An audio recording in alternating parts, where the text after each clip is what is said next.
The crystal glass hit the marble floor with a sickening crack, but the damage was already done. Red wine dripped down my face, staining my white silk blouse and the contract I'd refused to sign just moments before. "You ungrateful bitch," Ethan hissed, his perfectly manicured hand still suspended in the air where the glass had been.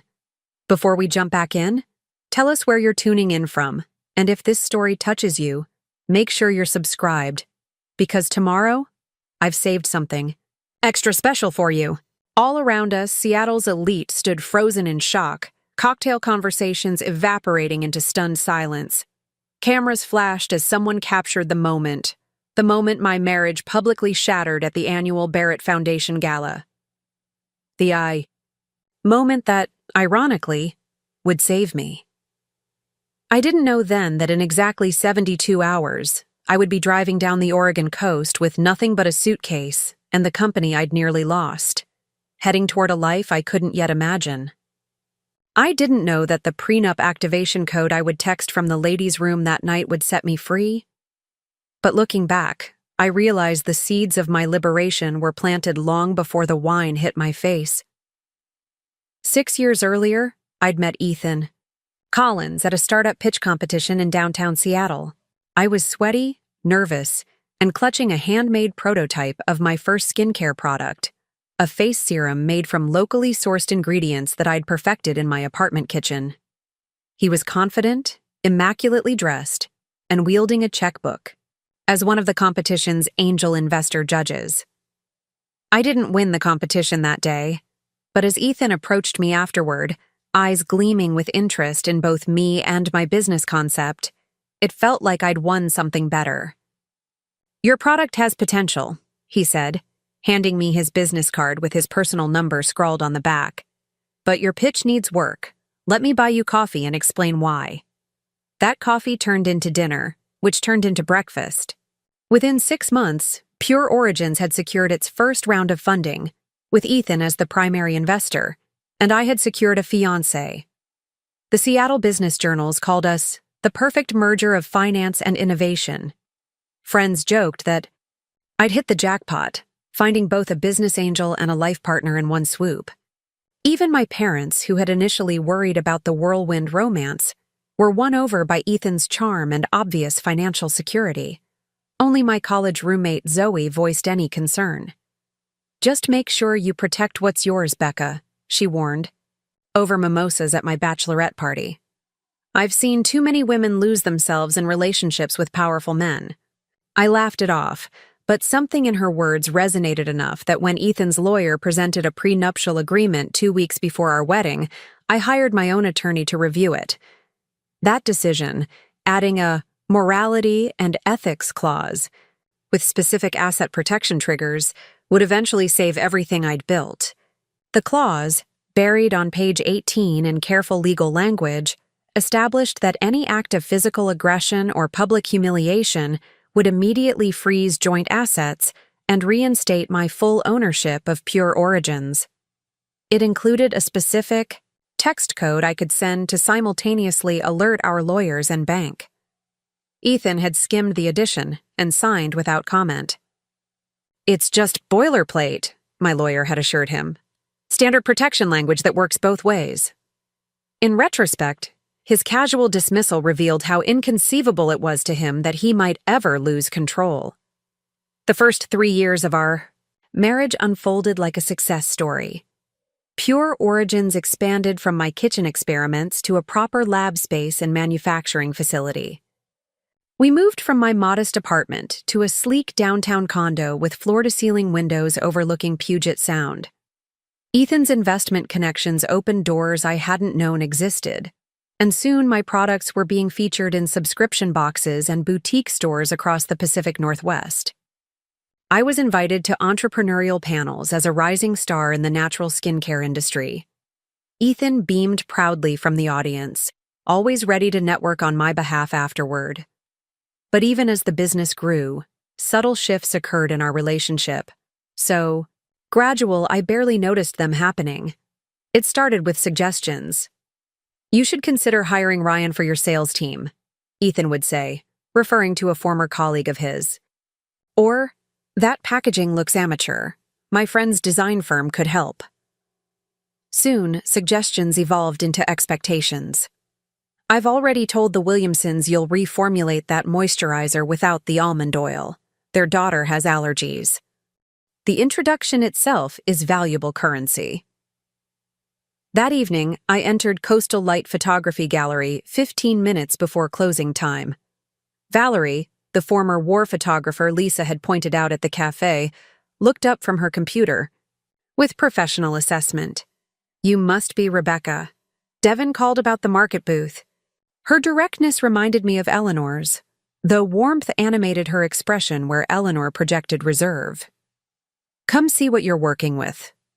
She led me to a back room where promotional displays and marketing materials for various local artisans were organized with gallery-worthy precision. "Community booth participants share this 8-foot table," she explained, showing measurements and layout options. "You'll need product samples, obviously, but equally important is visual storytelling, helping market visitors understand what distinguishes your approach." She gestured toward her own award-winning photographs of coastal landscapes. "People connect with authenticity and place. Your products use local ingredients, yes? Tell that story visually as well as verbally." For the next hour, Valerie offered practical guidance on display design, material selection, and visual storytelling techniques, professional expertise that would have cost thousands in consulting fees in Seattle, provided here through simple collegial generosity. When I tried to thank her, she shrugged. "Cedar Cove survives because we amplify each other's work. Your success potentially benefits my gallery visitors seeking local gifts, basic ecosystem functionality." The market preparation added intensity to days already filled with cafe shifts, co-op inventory, and formulation refinement. Lisa adjusted my schedule without complaint when I explained the opportunity. Alan at the co-op offered display materials, left from previous events. Iris provided pristine botanical samples to illustrate key ingredients. The Washingtons said little but expressed support through practical assistance, Marcus constructing a collapsible display shelf, Eleanor reviewing product descriptions for clarity and compliance with cosmetic regulations. 3 days before the DI market, I received an unexpected text from my Seattle lawyer. "Settlement conference scheduled next month. E's legal team proposing division of Pure Origins IP and market territories. Clearly recognizes brand value. Need your position on acceptable terms." The message yanked me back into the reality I'd been gradually reshaping. The legal proceedings continuing in my absence, Ethan's strategic maneuvering, decisions required about the business incarnation I'd built before Cedar Cove. The timing created a clarifying moment. The original Pure Origins represented significant value: established market presence, customer loyalty, distribution relationships. A reasonable settlement might include substantial financial compensation and retained rights to certain product lines. The pragmatic business decision would be strategic compromise, securing assets while minimizing ongoing conflict. Yet something in me balked at the thought of Ethan controlling any aspect of what I'd created, of seeing products I'd formulated marketed under his influence. I found myself walking along the shoreline that evening, watching waves reshape the beach with each advancing and retreating cycle. The natural rhythm suggested a different approach to conflict resolution, not rigid defense of territory, but fluid adaptation to changing conditions. Perhaps the answer wasn't fighting to preserve pre-Ethan Pure Origins intact, but allowing that business incarnation to conclude its natural cycle while focusing energy on the new growth already emerging in Cedar Cove. My response to my lawyer reflected this shift in perspective. Not interested in divided territories or shared IP. Prefer clean break. Will surrender Seattle formulations and brand applications in exchange for full ownership of all new developments and financial compensation for established value. Draft settlement on these terms. I'm building something new. The decision felt simultaneously like surrender and liberation. acknowledging real losses while refusing to remain tethered to battle lines drawn in the past. The morning of the artisan market dawned with coastal fog that gradually yielded to brilliant sunshine, weather that mirrored my own emotional state as I transported carefully prepared samples and display materials to the town square. The event occupied the heart of Cedar Cove, with established artisans in individual tents surrounding a central community pavilion hosting newer ventures. Valerie efficiently directed setup of the shared table, positioning Pure Origins, coastal, resilience between a honeycomb candlemaker and a driftwood jewelry artisan. Preparing and narrating this story took us a lot of time, so if you are enjoying it, subscribe to our channel. It means a lot to us. Now back to the story. Then came insertions into my decision-making process.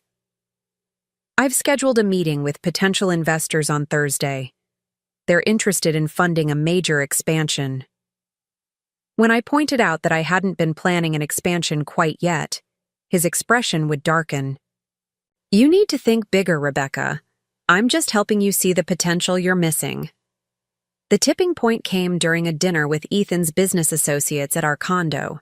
While pouring wine, Ethan casually mentioned, "We're thinking of rebranding Pure Origins to Collins Natural next quarter, something more family-oriented as we scale nationally."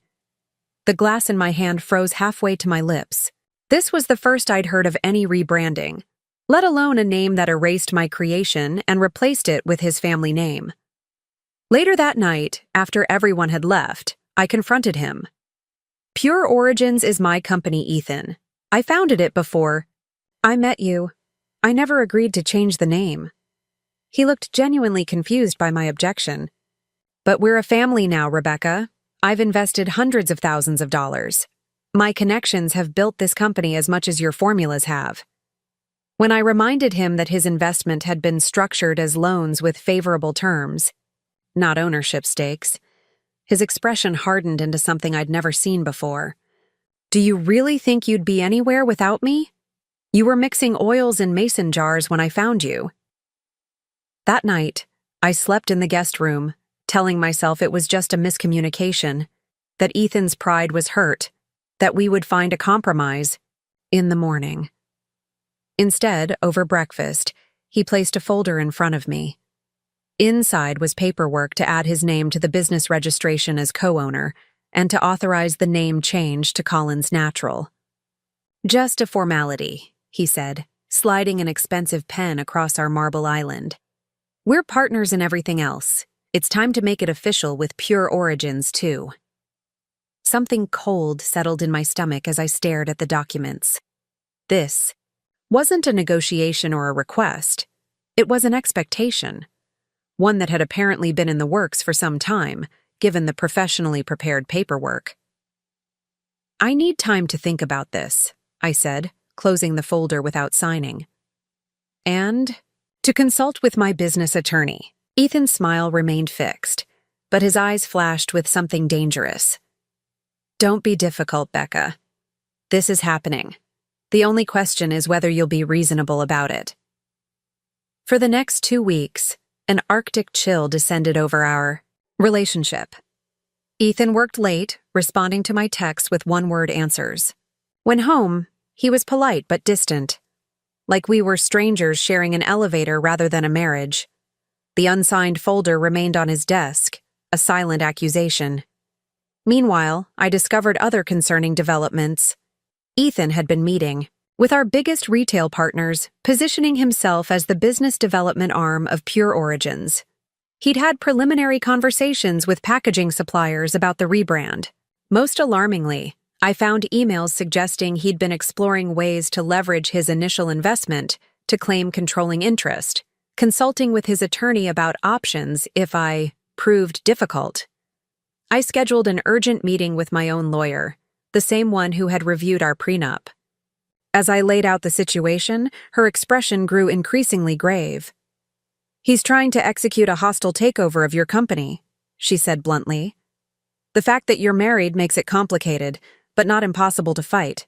However, I should warn you, these situations often get messy." "Messier than my marriage already is?" I asked, attempting humor that fell flat against the reality of my situation. She slid a business card across her desk. "This is a good family lawyer. You might need her soon. In the meantime, don't sign anything. And Rebecca, document everything." The Barrett Foundation Gala had been on our calendar for months. As major donors to Seattle's arts community, the Barretts hosted an annual black tie fundraiser that doubled as a networking powerhouse for the city's business elite. Canceling would have been conspicuous, raising questions neither Ethan nor I wanted to address publicly while our private power struggle continued. So I zipped myself into a black evening gown, clasped my grandmother's pearls around my neck, and prepared to spend an evening pretending that my marriage and business weren't simultaneously imploding. The tension between us had reached fever pitch that morning when I discovered Ethan had scheduled a meeting with Pure Origin's legal team without including me. "Just cleaning up some intellectual property questions," he'd claimed dismissively when confronted. The Barrett mansion was ablaze with lights as we arrived, camera flashes popping as Seattle's wealthy and connected strolled the red carpet. Ethan placed his hand on the small of my back, the picture of the devoted husband. "Smile," he whispered through gritted teeth.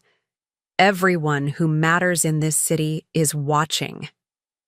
For 2 hours, we circulated separately through the crowd, each playing our public roles flawlessly while avoiding direct interaction. I was deep in conversation with a potential retail partner when Ethan appeared at my side. Too bright smile fixed in place, champagne flute in one hand and a familiar folder in the other. "Perfect timing," he said smoothly. "I was just telling Charles here about our exciting rebranding plans." He placed the folder on a nearby high-top table and opened it to reveal the same ownership transfer documents I'd refused to sign weeks earlier. A fountain pen appeared in his hand. "Shall we make it official? Charles is a notary, conveniently enough." The trap was elegant in its simplicity.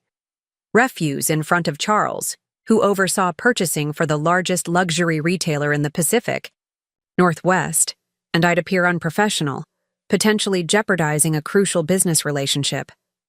Sign, and I'd surrender everything I'd built. The calculation in Ethan's eyes was clear. He believed I would choose temporary harmony over conflict.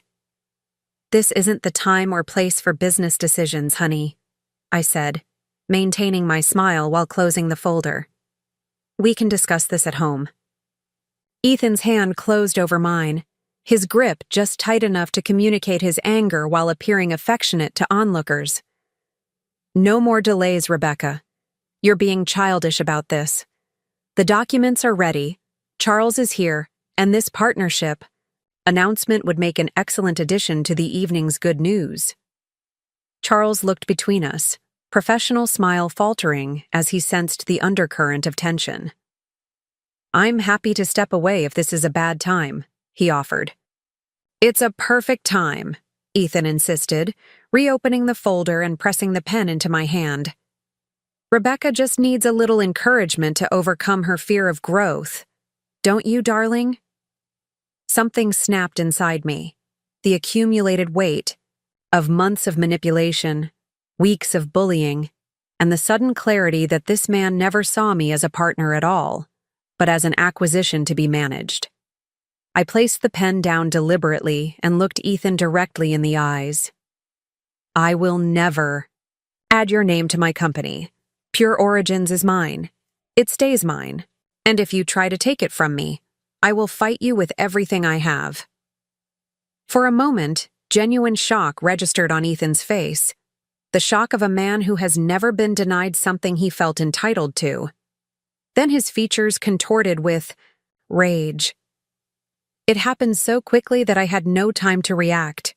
His arm swung upward, the red wine in his glass arcing through the air before splashing across my face, soaking my hair, dripping down onto my dress and the contract below. The sound of shattering crystal as he slammed the empty glass down punctuated the sudden silence that rippled outward from our corner of the gala. "You ungrateful bitch," Ethan hissed, his voice carrying in the shocked quiet. "After everything I've done for you." Countless eyes turned in our direction. Somewhere, a camera flashed. Charles backed away, hand covering his mouth. For one suspended moment, humiliation burned hotter than anger as wine dripped from my chin onto the marble floor. Then, with surprising steadiness, I picked up my clutch and walked toward the ladies' room, head high despite the stares and whispers that followed. Inside, I locked myself in a stall, hands shaking as I withdrew my phone. With trembling fingers, I typed the code phrase and sent it to the number my lawyer had established years earlier. Red sky warning. 3 simple words that would freeze our joint assets, alert my legal team, and activate the protective clause in our prenuptial agreement. As I blotted wine from my silk blouse with dampened paper towels, the gravity of what had just occurred, and what would follow, settled over me. My marriage was over. The careful life I'd constructed in Seattle was shattered. But strangely, beneath the shock and grief, another emotion bubbled up. Relief. The pretense was finally over. Ethan had shown his true nature in front of witnesses. There would be no more gaslighting, no more pretending that his attempts to control my business were for my own good. As I stared at my wine-stained reflection, a plan began forming. I had built Pure Origins from nothing once before. I could do it again, somewhere new, somewhere beyond Ethan's influence. 3 days later, after a flurry of emergency meetings, with attorneys and bankers, I packed a single suitcase into my car. My lawyer had worked miracles, leveraging the public nature of Ethan's outburst and the clearly documented history of his attempts to seize control of Pure Origins. The prenup's morality clause had performed exactly as designed, protecting my business assets while temporarily freezing everything else pending further legal proceedings. I had enough liquid funds to start over and the freedom to take my company, wherever I chose. As Seattle's skyline shrunk in my rearview mirror, I pointed my car south toward the Oregon coast, toward a small artistic community called Cedar Cove, where an old college friend had once mentioned affordable commercial space and a community that valued handmade, local products. I had no idea then that this hasty escape would lead me to a converted boathouse studio overlooking a windswept bay. I couldn't have imagined that I would find mentors in Eleanor and Marcus Washington, my retired neighbors who had escaped the corporate legal world themselves decades earlier. I didn't know that Cedar Cove's community of artisans would embrace both me and a reimagined Pure Origins, or that the local lavender and seaweed would inspire an entirely new product line that would eventually outperform anything I'd created in Seattle. All I knew, as I crossed the state line with tears and determination competing for dominance, was that for the first time in years, every decision about my future was truly mine to make.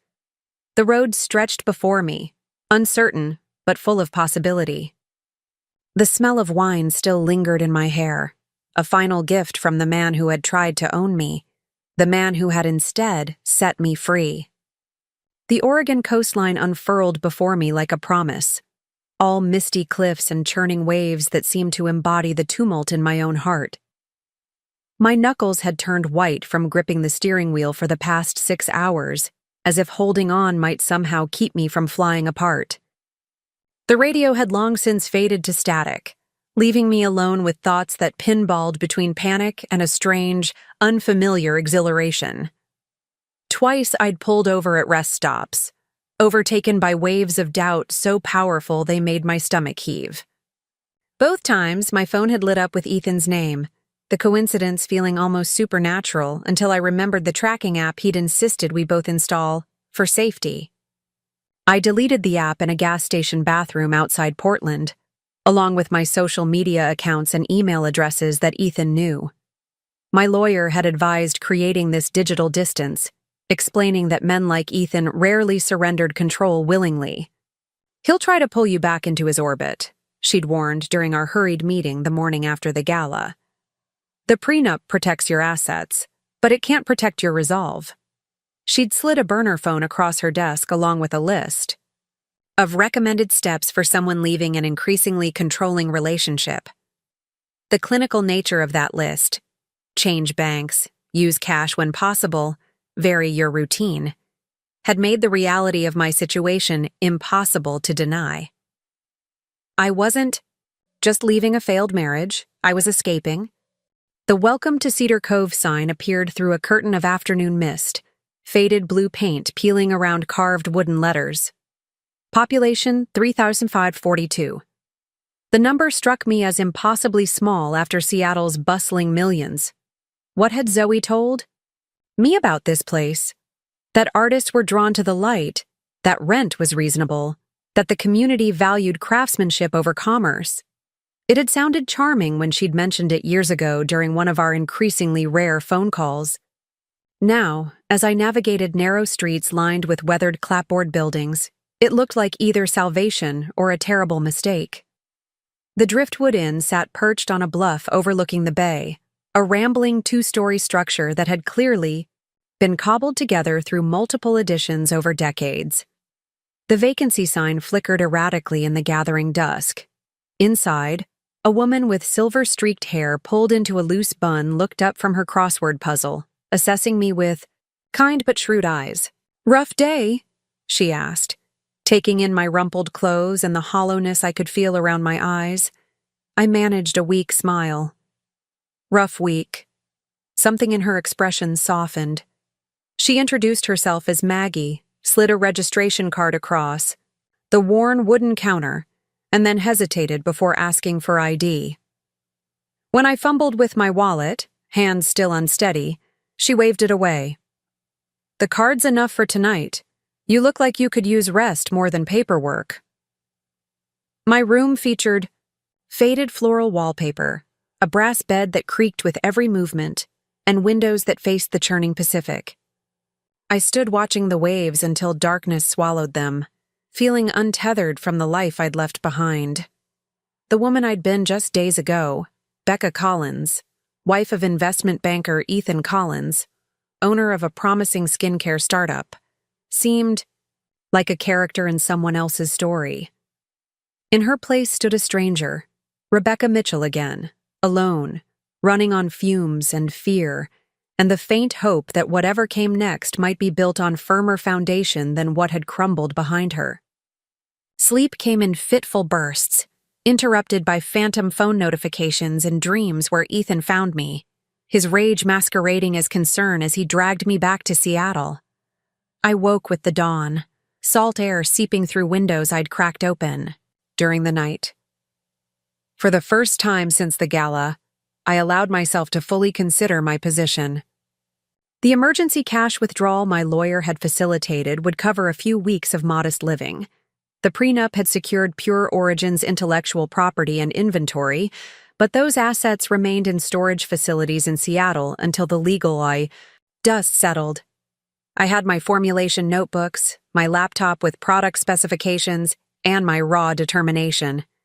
Everything else, even clothes and personal mementos, remained in the condo that had never truly felt like mine. After a shower in the inn's communal bathroom, I ventured downstairs to find Maggie setting out coffee and homemade scones for the handful of other guests. "Looking more human today?" she observed, pouring me a cup without asking. The coffee tasted better than it had any right to, rich and complex against the buttery scone. Simple pleasures that somehow felt profound after days of existing on adrenaline and vending machine snacks. When Maggie asked how long I'd be staying, I realized I had no answer. "I'm between situations," I finally said, the euphemism inadequate, but preferable to spilling my messy truth to a stranger. Maggie nodded as if this was perfectly normal.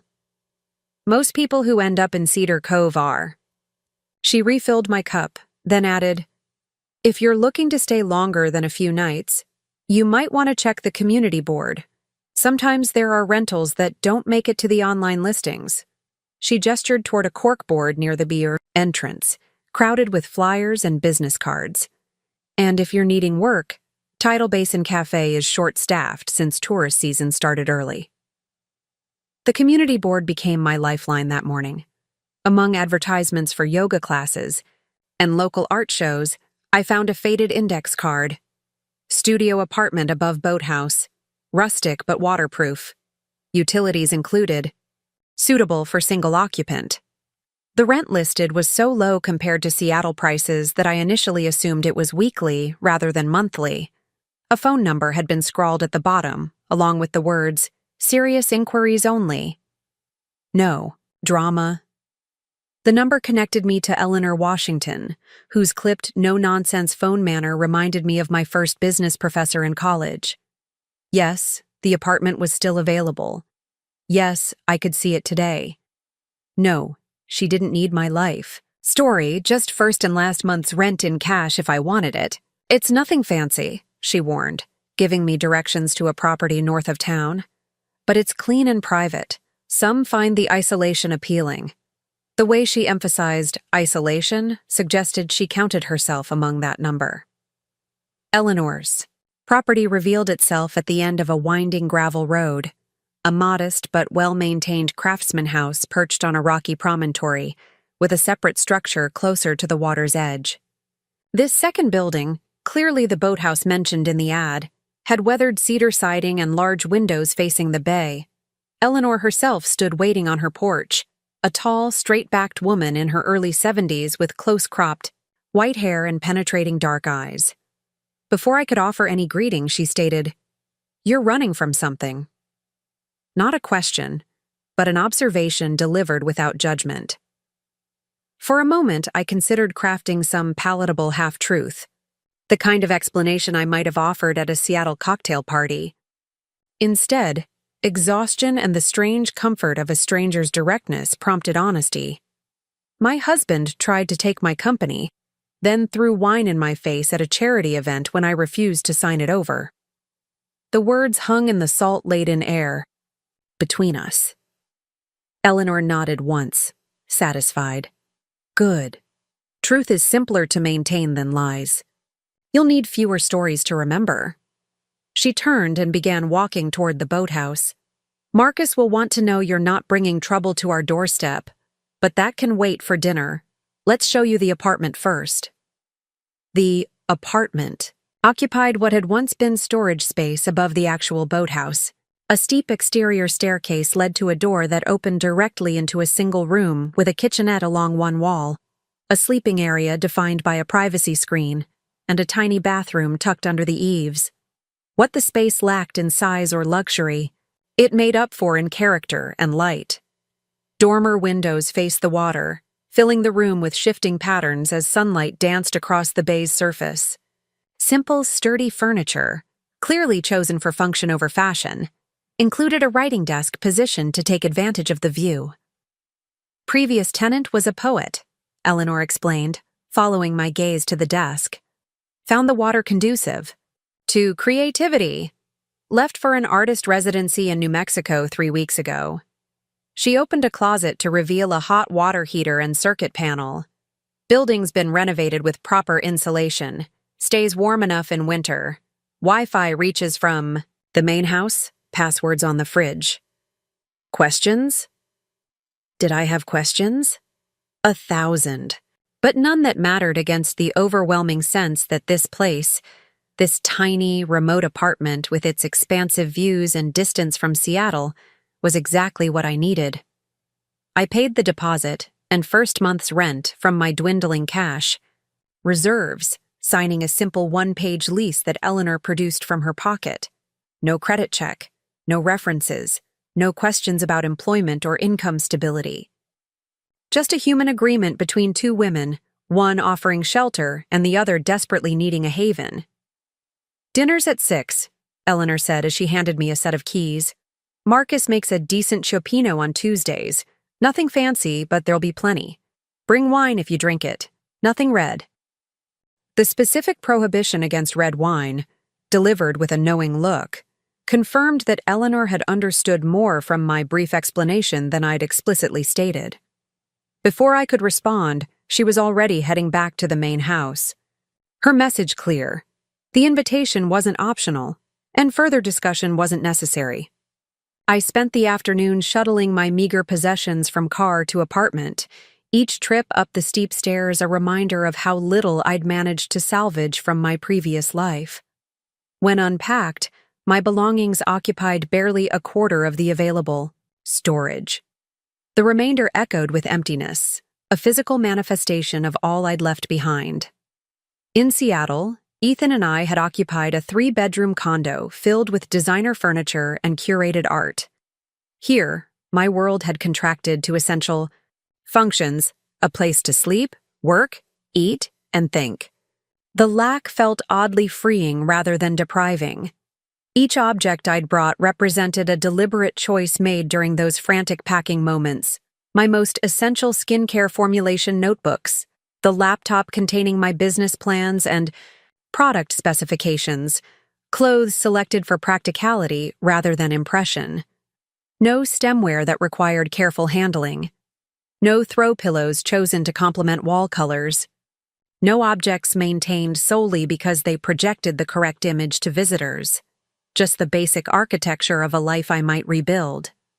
Standing at the window as afternoon light stretched golden fingers across the bay, I excavated this unfamiliar feeling. Lightness. Despite everything, the public humiliation, the financial uncertainty, the grief of a marriage exposed as fundamentally fraudulent, I felt curiously unburdened. The sensation was so foreign that it took me several minutes to identify it as the absence of performance. For years, I'd been maintaining a carefully constructed version of Rebecca Collins, successful entrepreneur and perfect corporate wife. That persona had required constant, exhausting upkeep. Here, with no audience except seagulls and distant fishing boats, that performance could finally end. At 10 minutes to 6, I made my way to the main house, clutching a bottle of white wine I'd found in my car's trunk, a thank you gift from a supplier that I'd forgotten to bring inside our condo months earlier. Small mercies. Eleanor answered my knock with a brief nod of approval at my punctuality, leading me through a comfortable living room lined with bookshelves to a kitchen where a barrel-chested man with a neatly trimmed silver beard stood stirring a pot that filled the room with aromas of seafood and herbs. "Marcus," Eleanor said simply, "this is Rebecca Mitchell, the new tenant." Marcus turned, assessing me with the same direct gaze his wife had employed earlier.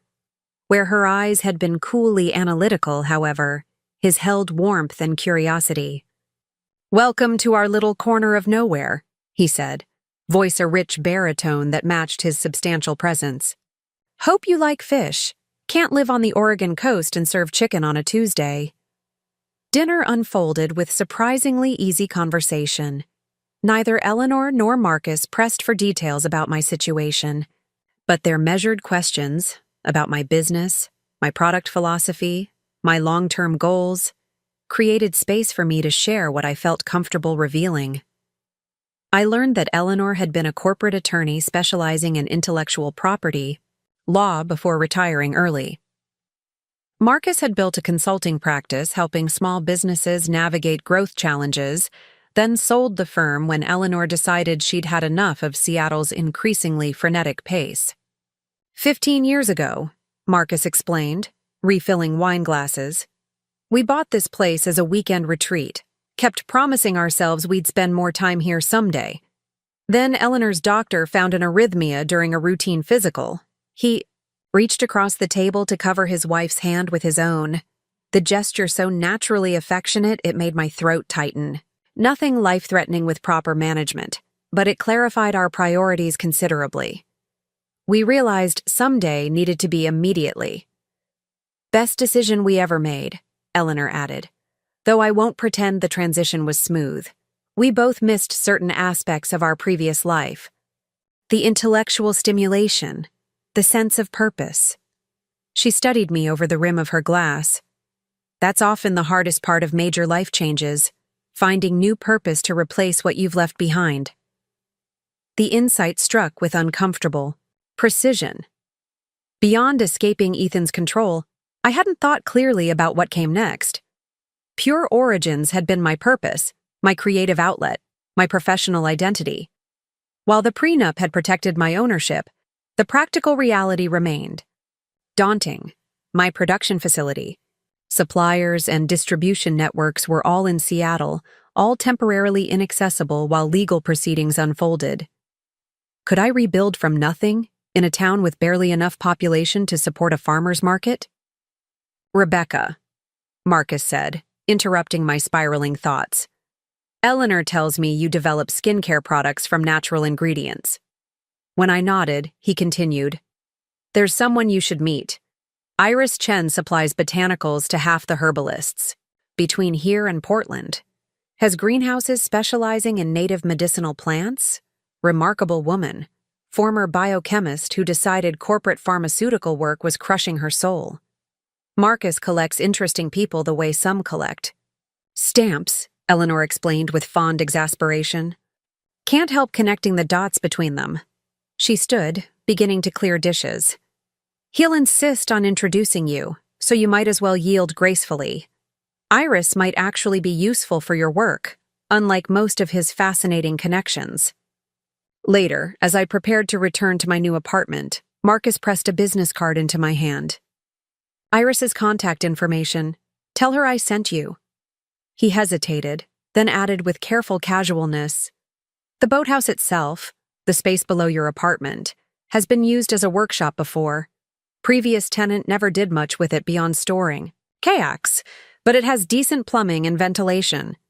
If you were looking for product development space, it might serve. The offer, delivered without pressure or expectation, unlocked something that had been tightly coiled within me since leaving Seattle. I'd need to see what equipment I could afford, I said, allowing myself to consider possibilities that had seemed impossible just hours earlier. Start small, basic formulations until I rebuild some capital. Sound business approach, Marcus approved. Start where you are, use what you have, do what you can. At my raised eyebrow, he chuckled. Arthur Ashe said it first. Tennis player, with wisdom beyond his sport. Good night, Rebecca. Sleep well. I returned to my apartment under a canopy of stars more visible here than they'd ever been in Seattle's light-polluted sky. The vastness above reflected the expansive uncertainty before me, but for the first time since Ethan's wine glass had shattered on that gala floor, the uncertainty felt less like an abyss and more like an uncharted sea. Navigable, perhaps, with the right map and compass. That night, I dreamed not of Ethan's rage or the spectacular implosion of my marriage, but of the boathouse below my apartment transformed into a laboratory. Dream me moved confidently between workstations, mixing ingredients, harvested from Oregon's coast and forests. The products that emerged were different from my Seattle line, wilder, more elemental, infused with the same untamed energy as the waves that now lulled me to sleep. I woke with the first gray light of dawn, reaching immediately for the notebook, on my bedside table to capture formulation ideas before they evaporated with sleep's retreat. The act felt both familiar and revolutionary, the muscle memory of creativity reawakening after months of defensive posturing in my disintegrating marriage. How long had it been since I'd felt this spark, this genuine excitement about product development? In the latter days of my Seattle life, Pure Origins had become less about innovation and more about maintenance, maintaining growth trajectories to impress Ethan's investor friends, maintaining the carefully cultivated brand image, maintaining the fiction that business success compensated for personal emptiness. Sitting cross-legged on my bed with the notebook balanced on my knee, I allowed myself to imagine a different version of Pure Origins, one built around Cedar Cove's natural bounty, sea minerals, coastal botanicals, the pristine water itself. A brand that celebrated resilience and regeneration rather than merely promising surface beauty. The synchronicity between this conceptual shift and my personal circumstances wasn't lost on me. If I could rebuild myself from the foundation up after Ethan's betrayal, perhaps my business deserved the same opportunity for transformation. The question remained. How to begin with almost no capital, no equipment, and no established local connections. The practical obstacles towered like the coastal cliffs visible from my window. I needed income while rebuilding, The remaining cash from my emergency withdrawal wouldn't last more than another month. I needed suppliers for raw ingredients, containers, labels. I needed to understand Cedar Cove's local market and whether it could support even a modest relaunch of my business. As morning light strengthened, illuminating dust motes dancing in the beam that slanted through my eastern window, I made the first entry in a new journal. Day 1 in Cedar Cove. Assets, knowledge, experience, determination. Liabilities, limited. Capital, no infrastructure, unknown market. Next steps. 1. Secure income source. 2. Explore local ingredient availability. 3. Assess workshop viability. The simple act of documentation, breaking insurmountable challenges into actionable steps, provided an illusion of control that nevertheless steadied my nerves. After a breakfast of instant coffee and a protein bar from my dwindling supplies, I ventured into town, Maggie's mention of the Tidal Basin Cafe's staffing shortage fresh in my mind. The cafe occupied a weathered blue building at the harbor's edge, its wide deck extending over the water on pilings darkened by decades of tidal cycles. Inside, mismatched tables and chairs created a hodgepodge charm augmented by local art, covering every available wall space. Behind the counter, a harried-looking woman with a complex constellation of tattoos covering both arms juggled coffee orders while shouting instructions to an overwhelmed teenage boy operating the espresso machine. I waited until the morning. Rush subsided before approaching. "I heard you might need help," I said, when the tattooed woman finally had a moment to breathe. She looked me over with the weary skepticism of someone who had hired and lost too many seasonal workers. "You have experience?" Before my marriage, during graduate school, I'd managed a coffee shop in Seattle's University District. The muscle memory of those years remained, the rhythm of drink preparation, the choreography of register and espresso bar, the delicate art of customer management. 3 years as a shift supervisor at Emerald City Coffee, I said, naming the shop that had helped finance my MBA. I can make everything from basic drip to pour-overs, handle register operations, and train staff if needed. I deliberately omitted my more recent history. Entrepreneur, formulator, wife of investment banker. None of those identities would serve me here, in this cafe with its chipped mugs and handwritten menu board. The woman, Lisa, according to her name tag, raised an eyebrow. "Bit overqualified for slinging coffee in a tourist town, aren't you?" When I didn't immediately respond, she sighed.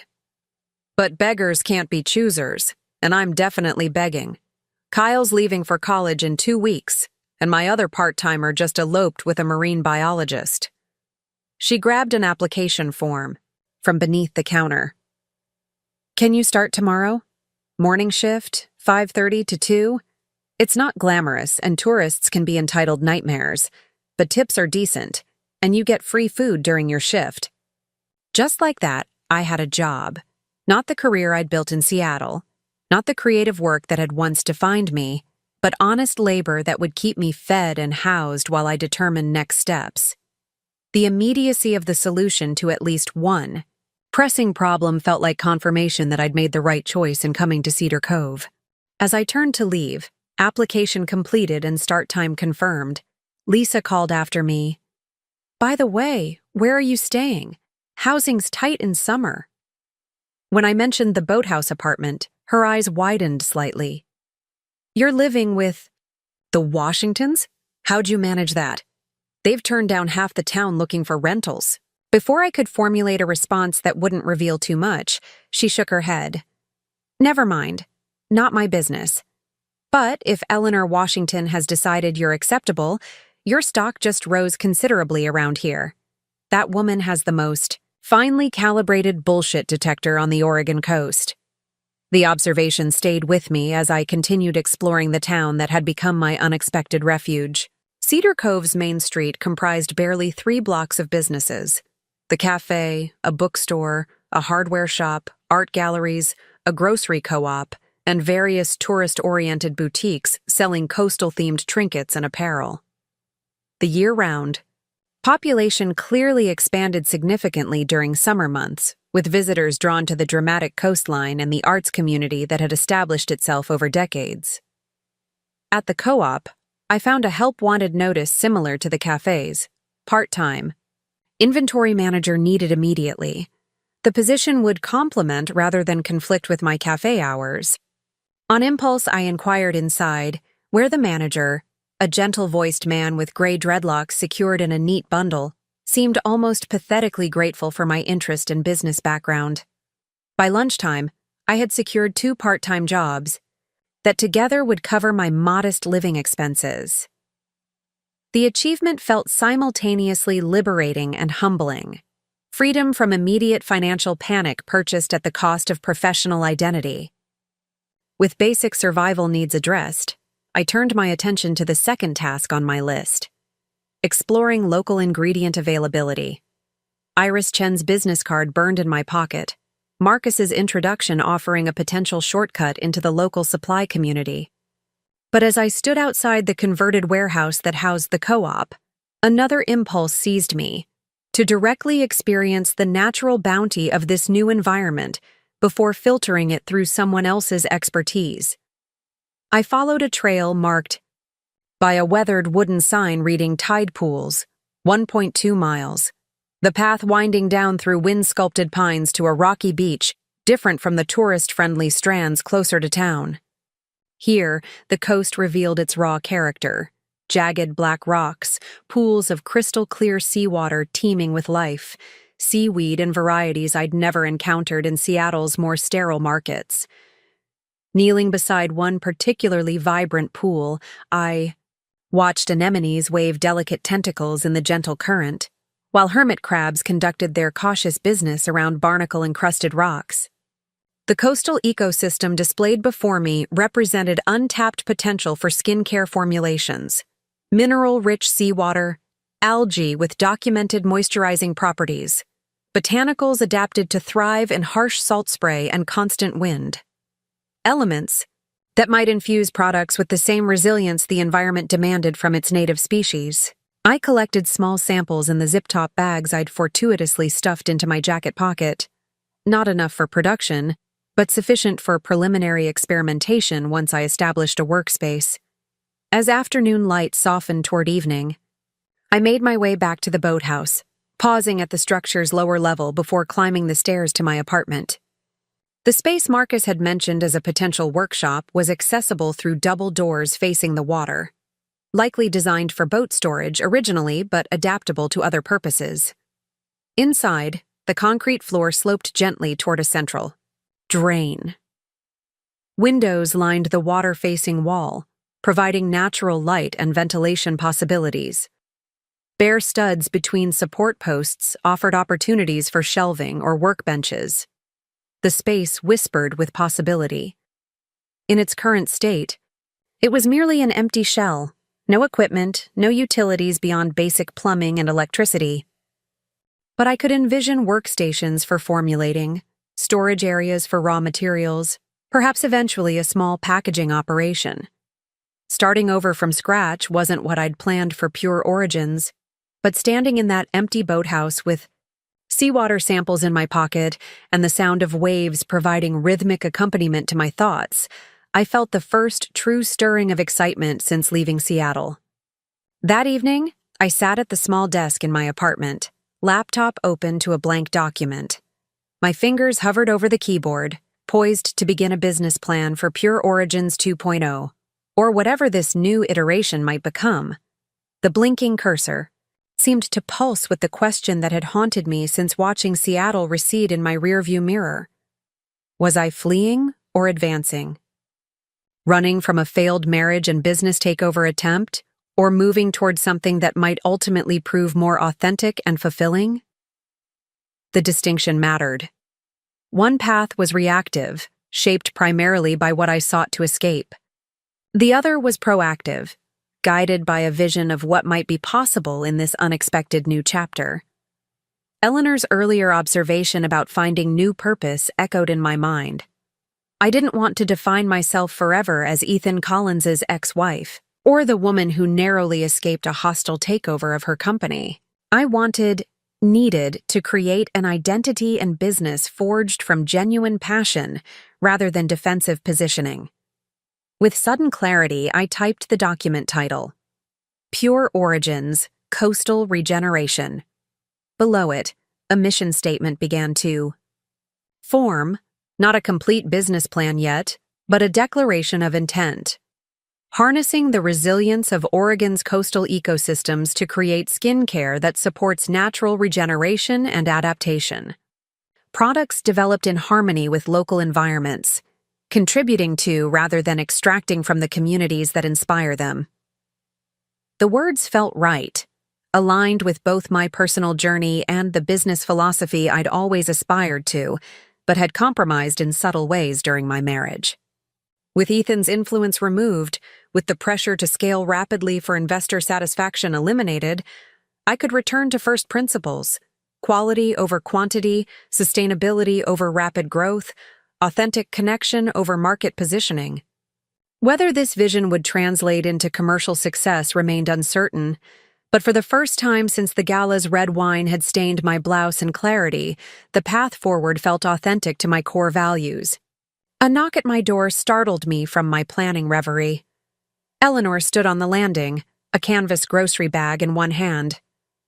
"Thought you might need provisions," she said, handing me the bag without ceremony. Inside, I found basics: coffee, eggs, bread, fruit, granola, the staples of a temporary kitchen.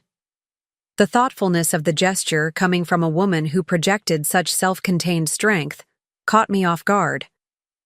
"Thank you," I said, emotion thickening my voice. "For everything. The apartment, dinner last night, this." I gestured with the bag. I keep finding myself without adequate words lately. That's new for me. Eleanor's expression softened marginally. Major life disruptions have that effect. Strip away our practiced vocabularies, force us back to essentials. She turned to leave, then paused. "Marcus mentioned you might be interested in the boathouse space. If so, we should discuss terms. No rush. Take time to be certain it meets your needs." With that, she descended the stairs, leaving me once again marveling at the Washington's particular blend of boundary and generosity. That night, as I made a simple dinner from Eleanor's provisions, my phone, the new one, unknown to Ethan, chimed. With a text from my lawyer. Preliminary hearing scheduled. Contesting prenup clause activation. Claims incident was momentary frustration, not qualifying aggression. Evidence and witnesses strong on our side. Updates as available. Stay well. Stay hidden. The message crystallized something I'd been feeling since arriving in Cedar Cove. This wasn't merely a temporary refuge, but potentially a long-term relocation. Whatever legal resolution eventually emerged, returning to Seattle would mean re-entering Ethan's sphere of influence. Something my emerging sense of self-preservation recognized as dangerous regardless of judicial outcomes. The realization should have been frightening. This confirmation that I was truly starting over rather than briefly regrouping. Instead, as I looked around the small apartment with its expansive views and promise of self-determination, I felt the final pieces of my decision locking into place. Cedar Cove hadn't been in any 5-year plan. The boathouse workshop wasn't the state-of-the-art lab I'd once envisioned for Pure Origins expansion.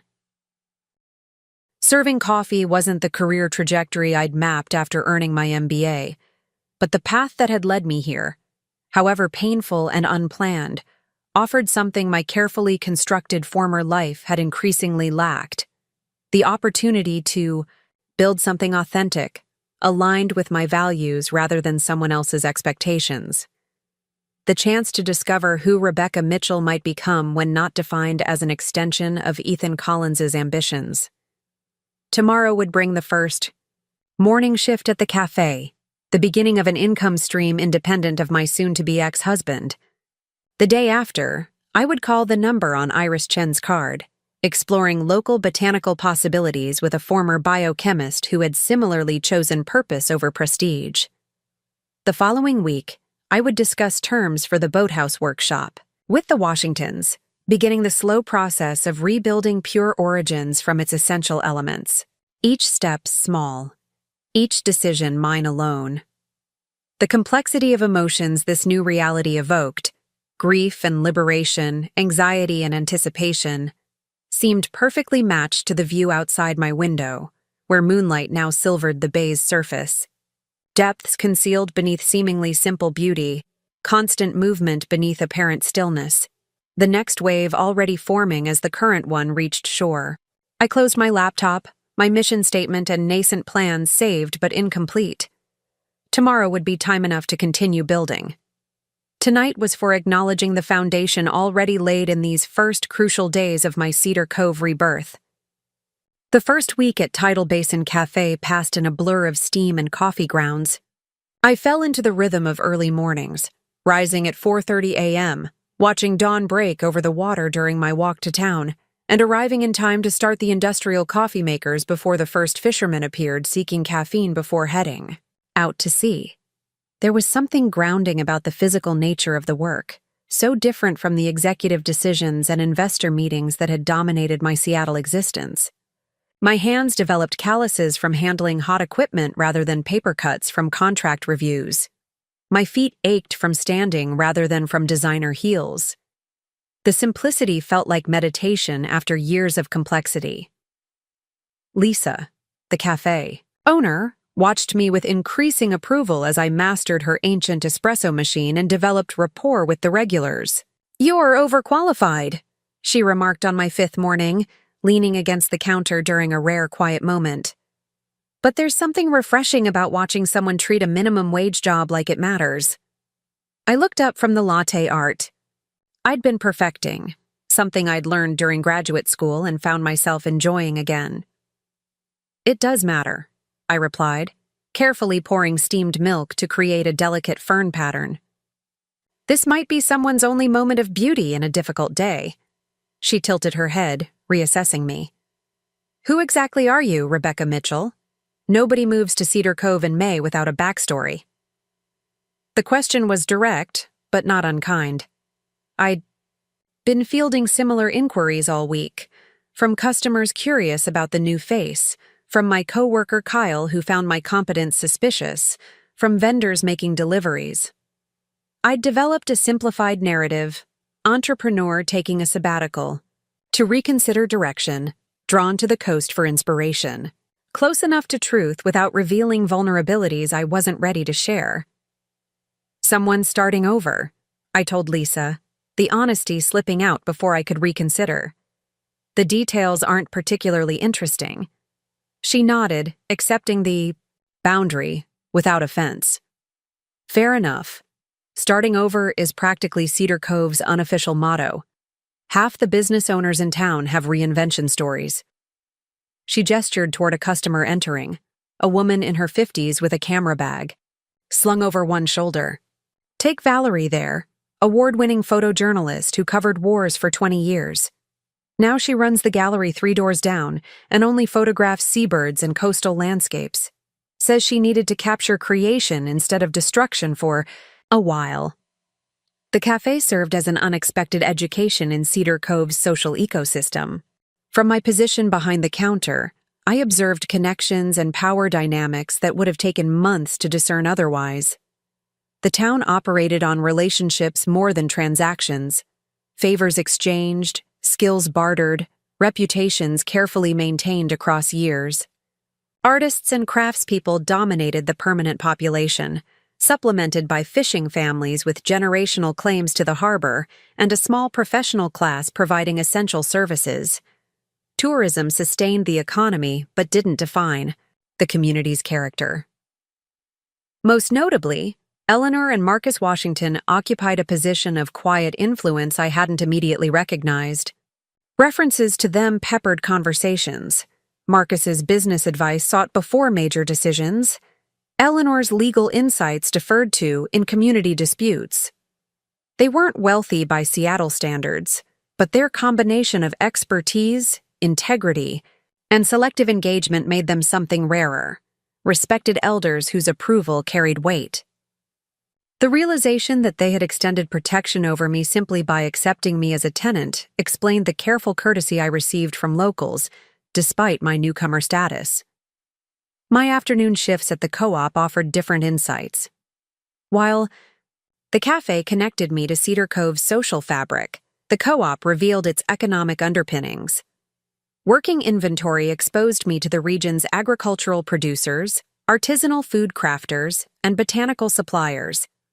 Alan, the dreadlocked manager, quickly recognized my business background and began delegating responsibilities beyond simple stock management, vendor negotiations, ordering optimization, display arrangement.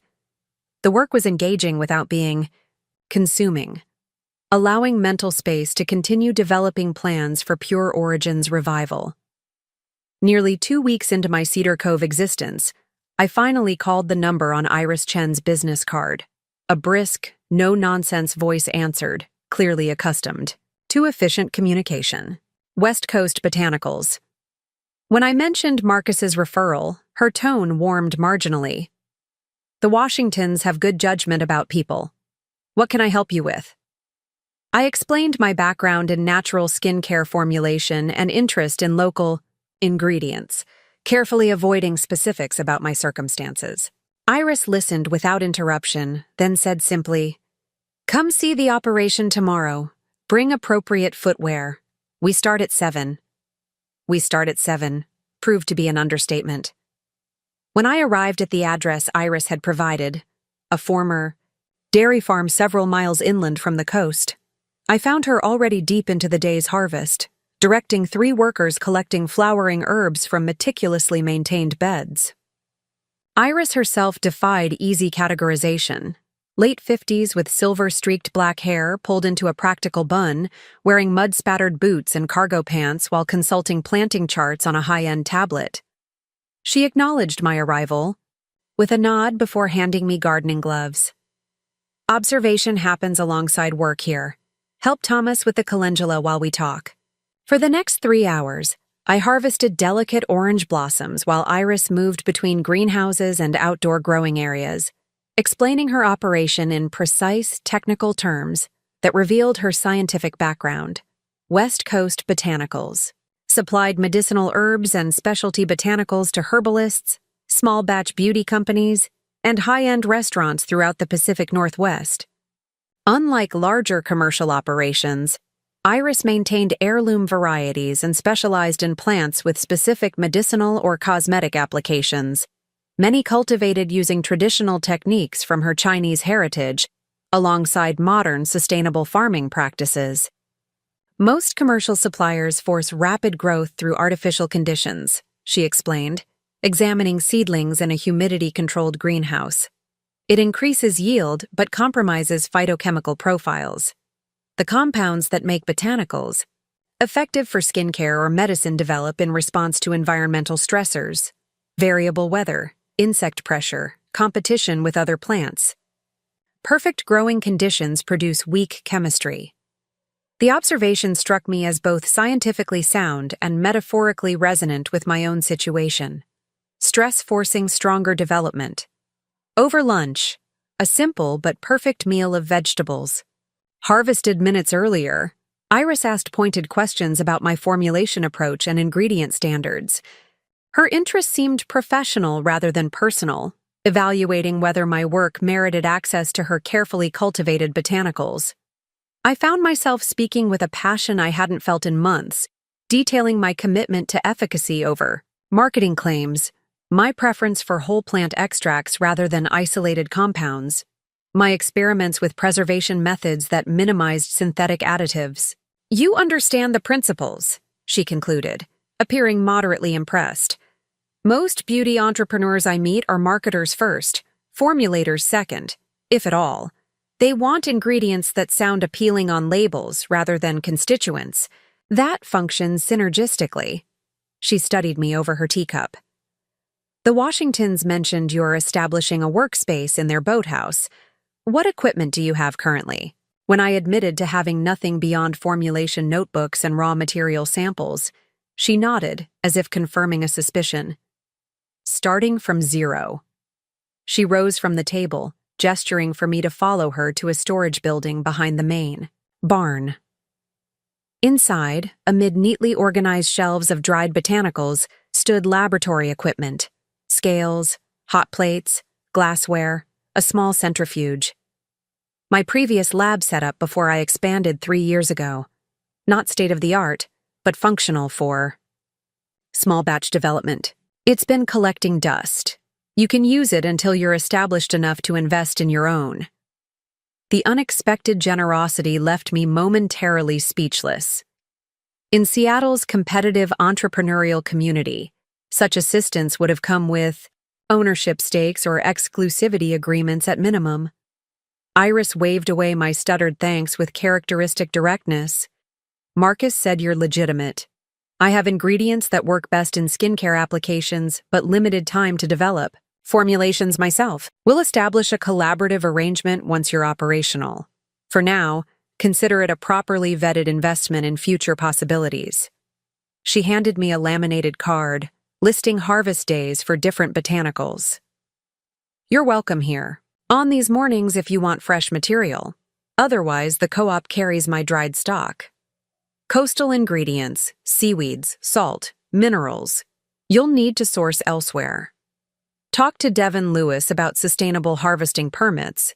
He manages the Marine Sanctuary Program and monitors commercial collection. The information came with implicit endorsement. Iris was essentially providing a roadmap to Cedar Cove's ingredient supply network, doors that might have taken months to locate and open otherwise. As I prepared to leave, Iris offered one final observation. Cedar Cove functions on reciprocity, not just transactions. Remember that as you establish yourself here. The principle seemed to underscore all the interactions I'd had since arriving, from Maggie's discretion at the inn, to the Washington's practical support, to Lisa's gradual inclusion at the cafe. The community operated on a complex exchange, a value that encompassed but transcended simple economics. My instinct to protect myself through privacy was understandable, but potentially limiting in this environment where judicious vulnerability might yield stronger connections. I returned to the boathouse that evening with my mind churning, not just with formulation possibilities unleashed by access to Iris's equipment and botanicals, but with larger questions about integration versus isolation. My Seattle strategy had been clear: project confidence, never reveal weakness, maintain careful control over personal narrative. Those habits had served me well in competitive business environments but felt increasingly misaligned with Cedar Cove's more transparent social contract. The protective walls I'd built seemed to be blocking potential allies as effectively as they deterred threats. The following morning, Eleanor intercepted me as I left for my cafe shift. Marcus and I would like to discuss the workshop space this evening if you're available. Her tone remained characteristically neutral, but a certain tension around her eyes suggested the conversation might encompass more than rental terms. I agreed to dinner at 6, then spent my shift mentally preparing counteroffers for whatever price they might suggest for the boathouse use, calculating what I could afford. From my combined cafe and co-op income while still rebuilding business capital. When I arrived at their house that evening, I found not just Eleanor and Marcus, but a third person, a compact, weathered man in his 60s introduced as Devin Lewis, the Marine Sanctuary Program manager Iris had mentioned. The dinner conversation initially followed familiar patterns: Eleanor's precise observations about local matters, Marcus's warmer elaborations, my careful contributions when directly addressed. Devin mostly listened, asking occasional questions that revealed genuine interest in my skincare formulation philosophy. After dessert, Eleanor's surprisingly delicate lavender shortbread, Marcus cleared his throat in what I'd come to recognize as his signal for shifting to substantive matters. Rebecca, we've been discussing your potential use of the boathouse workshop. There are considerations beyond simple rental arrangements. Eleanor nodded, taking over with characteristic efficiency. The space has adequate ventilation and drainage for small-scale production, but would require upgrades for anything beyond development work. Additionally, commercial use has zoning implications. My heart sank, anticipating regulatory roadblocks that would derail my rebuilding plans before they properly began. Then Devin leaned forward. That's partly why I'm here. The property falls within the coastal management zone I oversee. Commercial activities require environmental impact assessment. Before my disappointment could fully form, he continued. However, the Sanctuary program has a small business incubator specifically for enterprises utilizing local resources sustainably. Participants receive streamlined permitting and technical assistance in exchange for environmental stewardship commitments. Marcus's expression remained carefully neutral, but his eyes revealed satisfaction at Devin's interest. We thought your approach to formulation might align with program objectives. If so, it would simplify several aspects of establishing operations here. The conversation that followed revealed careful coordination among the three of them. Eleanor had researched permit requirements, Marcus had spoken with Devin about the incubator program, and Devin had reviewed public information about Pure, Origin's previous ecological commitments in Seattle. You've been discussing my business, I observed, emotions somewhere between gratitude and discomfort at being the subject of behind-the-scenes conversations. Eleanor met my gaze directly. Yes. Selectively, and only with those positioned to provide meaningful assistance. Her frankness demanded equal honesty in return. I'm not accustomed to accepting help, I admitted. In Seattle, support always came with hidden costs. Cedar Cove operates differently, Devin said, echoing Iris's earlier sentiment. We invest in people and enterprises that strengthen the community ecosystem. Your skincare business could provide economic opportunities while promoting the region's natural resources, if developed thoughtfully. He slid a folder across the table containing incubator program details. Review these materials. If you're interested, I'll need a basic business plan and environmental impact statement. Nothing elaborate, just enough to establish intentions and approach. The offer represented far more than workspace access.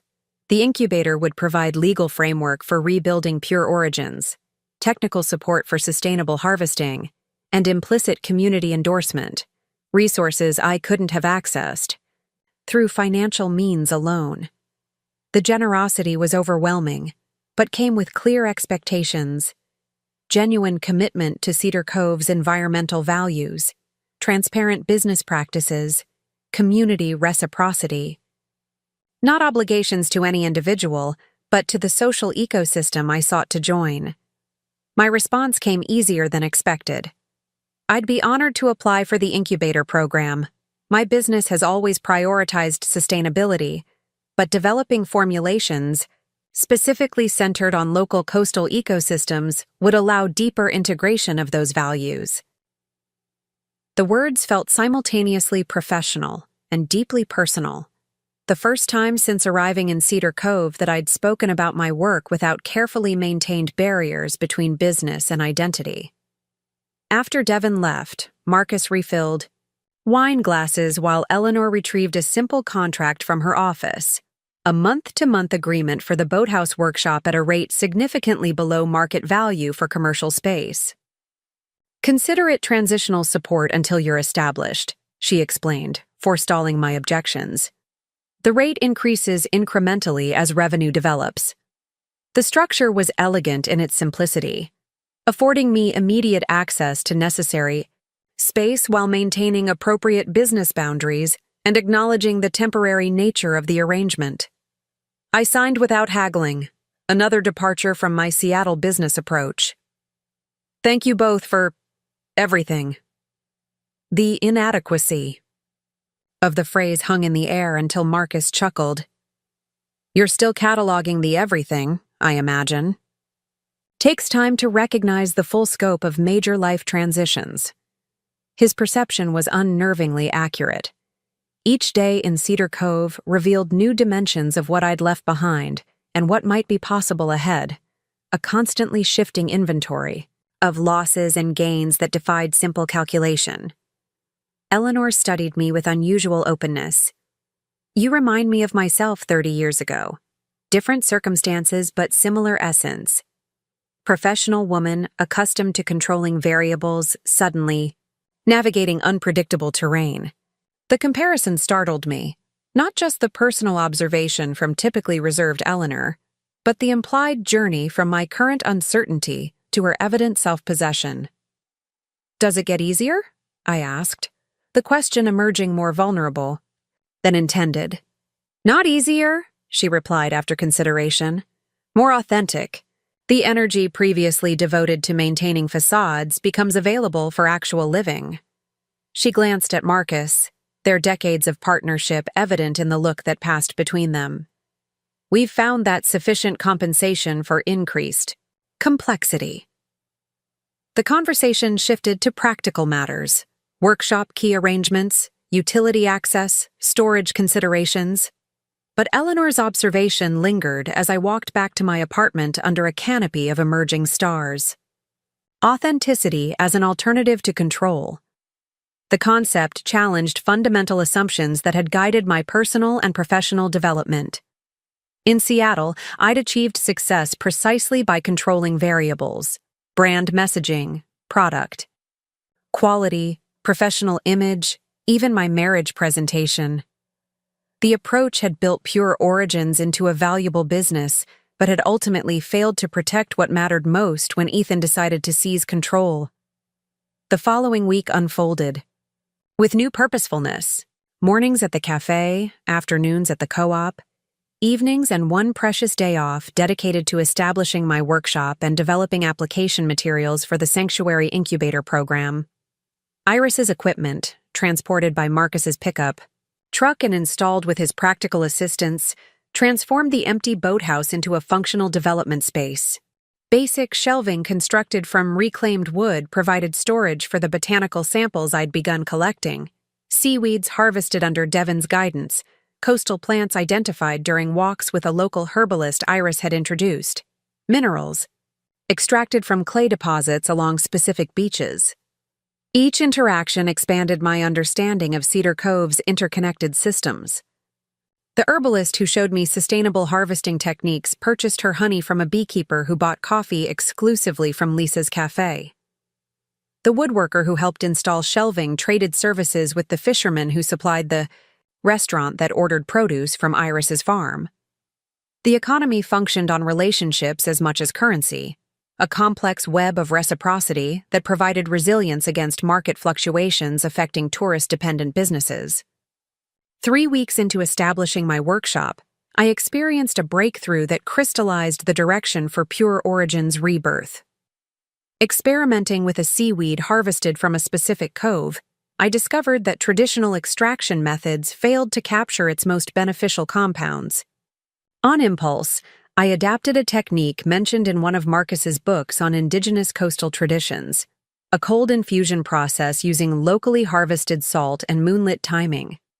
The resulting extract possessed remarkable properties: exceptional hydration capacity, noticeable skin barrier repair effect, and a faint natural iridescence that no synthetic additive could replicate. Working through the night, I incorporated the extract into 3 sample formulations: a lightweight face serum, an intensive repair mask, and a protective balm for wind-chapped skin. Each product embodied a different aspect of coastal resilience: the serum's adaptability, the mask's regenerative capacity, the balm's protective barrier. Together, they represented not just skincare but a philosophy: working with environmental challenges rather than against them, finding strength through flexibility rather than rigid resistance. The next afternoon, I brought samples to the Sanctuary office where Devon was reviewing my incubator application. He examined the products with scientific interest, noting the extraction method's alignment with traditional ecological knowledge his program sought to preserve. When he applied a small amount of balm to his weather-roughened hands, his eyebrows rose at the immediate improvement in texture and comfort. "This is different from conventional products," he observed. "Less about disguising damage, more about supporting natural recovery processes. Exactly, I confirmed, the directions suddenly clear. Pure origins, coastal resilience, skincare inspired by ecosystems that thrive despite constant challenge, salt spray, wind erosion, tidal disruption, formulations that support skin's innate capacity for adaptation rather than imposing artificial solutions. The concept represented both continuity and evolution from my original brand vision, maintaining core values of natural efficacy while embracing a deeper ecological framework that reflected my own journey from disruption to renewal. Devin nodded slowly. That narrative connects personal care to environmental stewardship in compelling ways. Perfect alignment with sanctuary program objectives. He made notes in my application file, then looked up with unusual animation. The summer artisan market is happening in 3 weeks. Established vendors are already selected, but the community booth has space for incubator participants to share product concepts and gather feedback. Would be valuable market research for your sanctuary application. The invitation represented my first public presentation of Pure Origin's new direction, a significant step from private development to community engagement. I'd need to prepare proper samples, informational materials. I began calculating necessary steps, mind racing with logistics. Devin smiled slightly. Talk to Valerie at the photography gallery. She coordinates the community booth and has a background in brand presentation. And Rebecca? I looked up from my mental planning. This is how Cedar Cove works. We connect people who should know each other. My display reflected weeks of integration into Cedar Cove's aesthetic and values. Glass bottles containing serum and balm wrapped in hand-pressed seaweed paper, ingredient sourcing mapped on recycled nautical charts, photographs of harvest locations, paired with microscope images of extracted compounds. The presentation told a story of connection between personal care and environmental stewardship, between scientific formulation and traditional ecological knowledge, between individual resilience and community regeneration. The market opened. At 10, visitors gradually filtering through display areas with the leisurely pace of summer tourists mixed with the purposeful shopping of locals. My first interested browsers approached tentatively, drawn by the unusual botanical display. They listened to my explanation of coastal-inspired formulations with polite interest that transformed to genuine engagement when they experienced the products directly, the unexpected silkiness of seaweed extract, the immediate comfort of wind protection, balm, the subtle natural fragrance of shore herbs. By noon, a small crowd regularly gathered around my section of the community table. Word had apparently spread about the seaweed skincare being offered by the new woman at the Washington's place. I recognized cafe regulars, co-op customers, and various Cedar Cove residents I'd encountered during my 6 weeks in town. They tested samples, asked thoughtful questions, and offered surprisingly technical feedback about texture preferences and packaging functionality. Several purchased sample sizes despite limited quantity, while others left contact information for future availability. The validation of market interest provided necessary confirmation that Pure Origin's new direction resonated beyond my personal vision. Cedar Cove represented a dramatically different market from Seattle's status-conscious urban professionals, but these customers demonstrated sophisticated understanding of natural formulations and willingness to support quality local production. The financial scale would never match my previous operation, but the business model offered something potentially more valuable: sustainability, independent of constant growth pressure. Late in the afternoon, as market activity reached peak intensity, I looked up from a conversation with a potential customer to find a familiar figure standing at the edge of my display area. Eleanor Washington observed silently, her expression characteristically contained yet somehow approving. After the customer moved on, she approached with deliberate steps.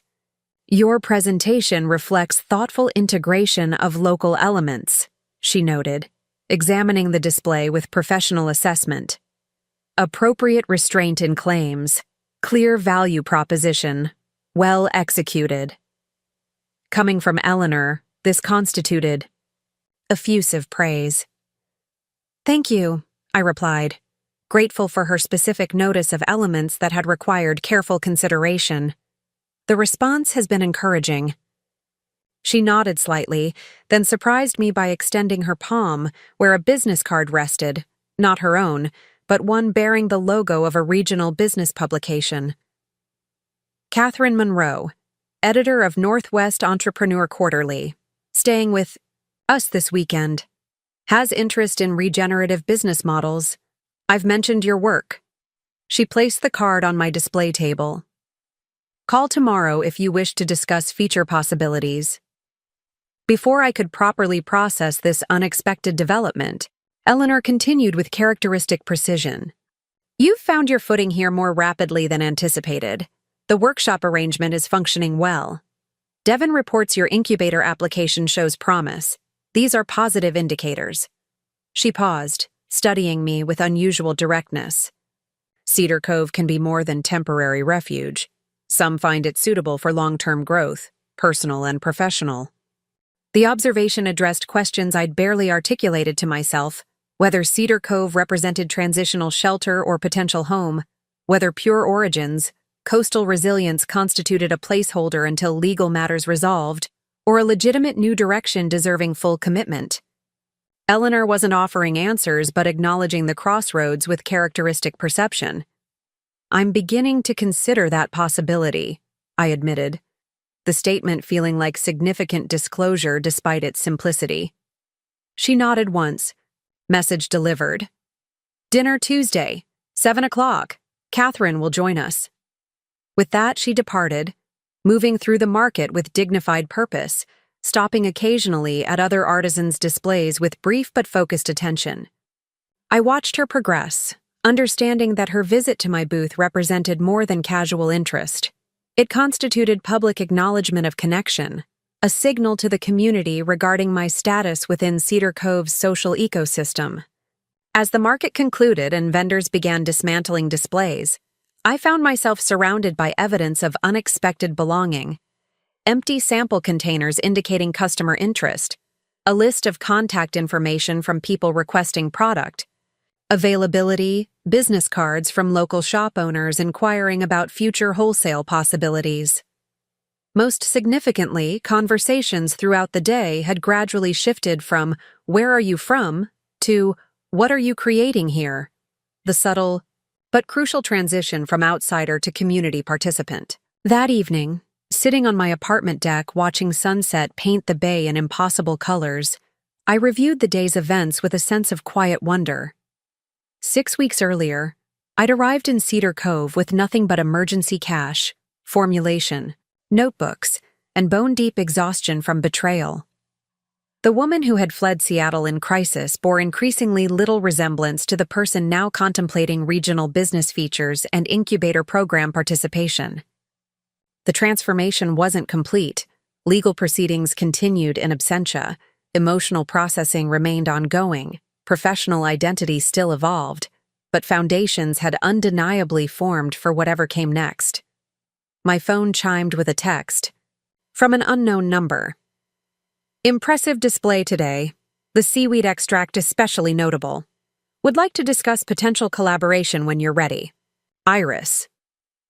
The message represented another thread in the developing tapestry of Cedar Cove connections. Not friendship exactly, but professional respect and potential partnership based on complementary expertise. Similar messages had arrived from Devin regarding incubator program feedback, from a local spa owner interested in treatment protocols, from Valerie with photographs she'd taken of my display for portfolio use. Each interaction formed part of an emerging support structure fundamentally different from what I'd known in Seattle. There, professional relationships had been characterized by strategic positioning and careful impression management, constant awareness of competitive advantage and potential exploitation. Here, competition seemed less relevant than complementary function within a shared ecosystem. The mentorship offered by Eleanor and Marcus, Iris and Devin, Valerie and others emerged, not from charity, but from recognition of mutual benefit through collective flourishing. As darkness settled over the bay and stars emerged in unpolluted sky, I allowed myself to acknowledge a truth that had been forming since the market's first encouraging interactions. I didn't want to return to Seattle. Not to reclaim my previous business incarnation, not to prove resilience to those who had witnessed my humiliation, not even to personally confront Ethan with evidence of recovery. The woman who had defined success through external validation and growth metrics was gradually yielding to someone measuring value differently, through authenticity of expression, through alignment of personal and professional purpose, through meaningful integration within community. The realization didn't eliminate all uncertainty or resolve practical challenges still facing Pure Origin's rebirth. Financial stability remained tenuous, legal matters unfinished, long-term viability unproven. Yet something fundamental had shifted, from survival mode to intentional rebuilding, from reactive protection to proactive creation. The sanctuary I'd found in Cedar Cove had provided not just safety from immediate threat, but space to rediscover essential truths obscured during years of compromise and accommodation. I texted my lawyer one final message before sleep. Proceeding with settlement approach as discussed. Not returning for proceedings. Will handle remotely. Cedar Cove address is permanent for foreseeable future. The decision felt simultaneously momentous and entirely natural, like stepping through a door I'd been approaching without full awareness for weeks. Whatever challenges awaited on this path, they would be navigated from a foundation of growing authenticity rather than defensive positioning. That difference alone made the direction worth pursuing, a realization that accompanied me into dreams of seaweed gardens and coastal resilience, of storm-weathered growth and unexpected renewal. Catherine Monroe had a journalist's talent for drawing out details I hadn't intended to share. Over dinner at the Washingtons' home, her questions peeled back layers of my carefully constructed narrative with such disarming warmth that I found myself describing my Seattle to Cedar Cove journey with unprecedented candor. Her salt and pepper hair framed an expressive face that registered genuine interest rather than mere professional curiosity. Eleanor observed our conversation with quiet approval, occasionally filling gaps with contextual information about Cedar Cove's business ecosystem that positioned my emerging venture within a larger regional narrative. "What fascinates me," Catherine said, sipping the local Pinot Noir Marcus had opened, "is how your business concept has evolved to reflect personal transformation. The original Pure Origins emphasized purity and origins, controlled processes, predictable outcomes. This coastal adaptation embraces variability and resilience instead." Her observation illuminated connections I'd felt intuitively, but hadn't articulated so precisely. Products designed to work with environmental stressors, rather than against them. That's a profound philosophical shift. "Necessity driving innovation," Eleanor commented, her first direct contribution to the discussion of my business approach. "Adaptation is intelligence expressing itself through circumstances." The statement carried weight beyond business strategy, acknowledging the personal journey underlying my professional pivot without requiring explicit disclosure of painful details. Catherine nodded thoughtfully, recognizing the multiple layers of meaning. "That's exactly the angle I'd like to explore in the feature," she said, making notes in a small leather-bound journal. "Not just product development, but the broader implications for sustainable business models in transitional economies. Coastal communities like Cedar Cove are navigating their own transformations, from resource extraction to experience economies, from seasonal dependency to year-round sustainability. Your business embodies themes relevant beyond skincare. The proposed feature would position Pure Origins, coastal resilience as a case study in regenerative business practices, enterprises that contributed positively to environmental and community ecosystems rather than merely mitigating negative impacts. Catherine's editorial approach transcended conventional business reporting that emphasized growth metrics and competitive positioning. Instead, she explored how ventures could succeed financially while advancing ecological and social resilience. The concept resonated deeply with the direction I'd been instinctively pursuing since arriving in Cedar Cove. "When would you need to conduct the main interview?" I asked, mentally calculating preparation required before such public exposure. Catherine smiled, closing her notebook. "We just completed it. I have what I need for the profile section. For the technical aspects, formulation philosophy, ingredient sourcing, production methods, I'd like to visit your workshop tomorrow if convenient. Seeing processes firsthand provides texture impossible to capture through description alone." Her statement stunned me momentarily. The casual dinner conversation I'd navigated with decreasing guardedness had actually been the substantive interview. While I'd been consciously present and thoughtful in my responses, I hadn't filtered with the precision I would have applied had I recognized the exchange as on-record professional documentation. The realization triggered a flicker of my old protective instincts, concern about controlling narrative, managing impressions, strategically positioning information. Eleanor, ever perceptive, noted my hesitation.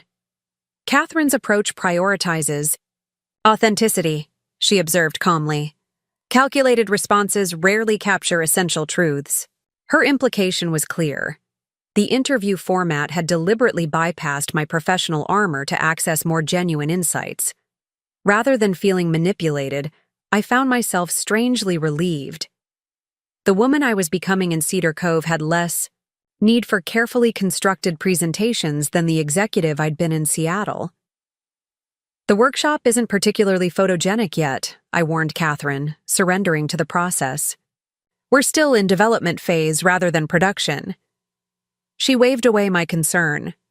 "Early stages often reveal more about vision and values than polished operations.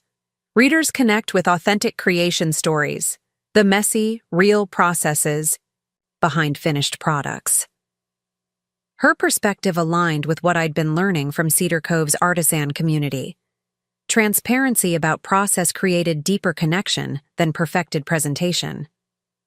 The workshop tour the following morning forced me to view my emerging operation through external eyes. The converted boathouse contained evidence of recent evolution.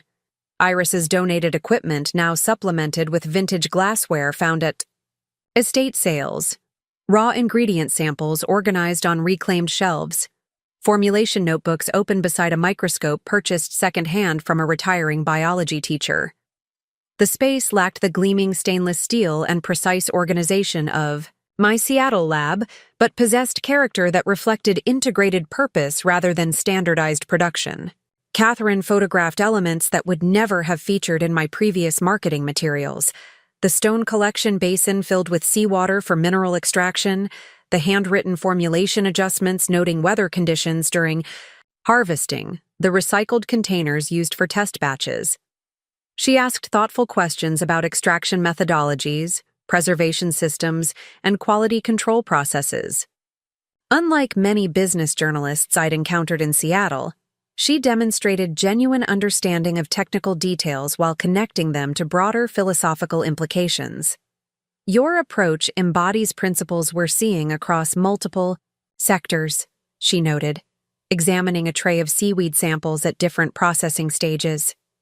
"Hyperlocal sourcing, circular production systems, embedded environmental monitoring, direct producer-customer feedback loops.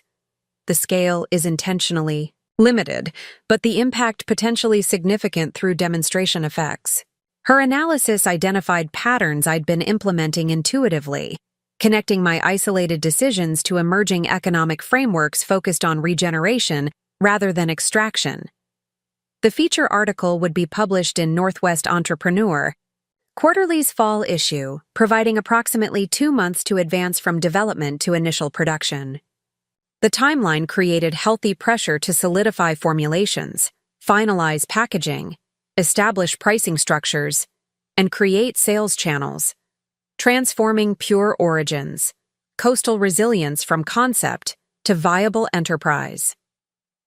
The workshop that had functioned primarily as development space would need to accommodate small batch production, while maintaining formulation integrity. As Catherine packed her camera equipment, she offered a parting insight. What you're developing here isn't just products, but proof of concept for values-aligned enterprise. Don't underestimate the significance of that demonstration effect. Her words would prove prophetic in ways neither of us anticipated that morning. The Northwest Entrepreneur Quarterly feature would eventually catalyze connections far beyond regional skincare markets, positioning Pure Origins, coastal resilience, within broader conversations about business approaches to climate adaptation.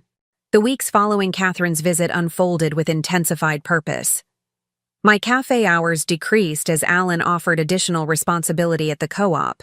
Recognizing my inventory management had improved efficiency enough to justify higher compensation.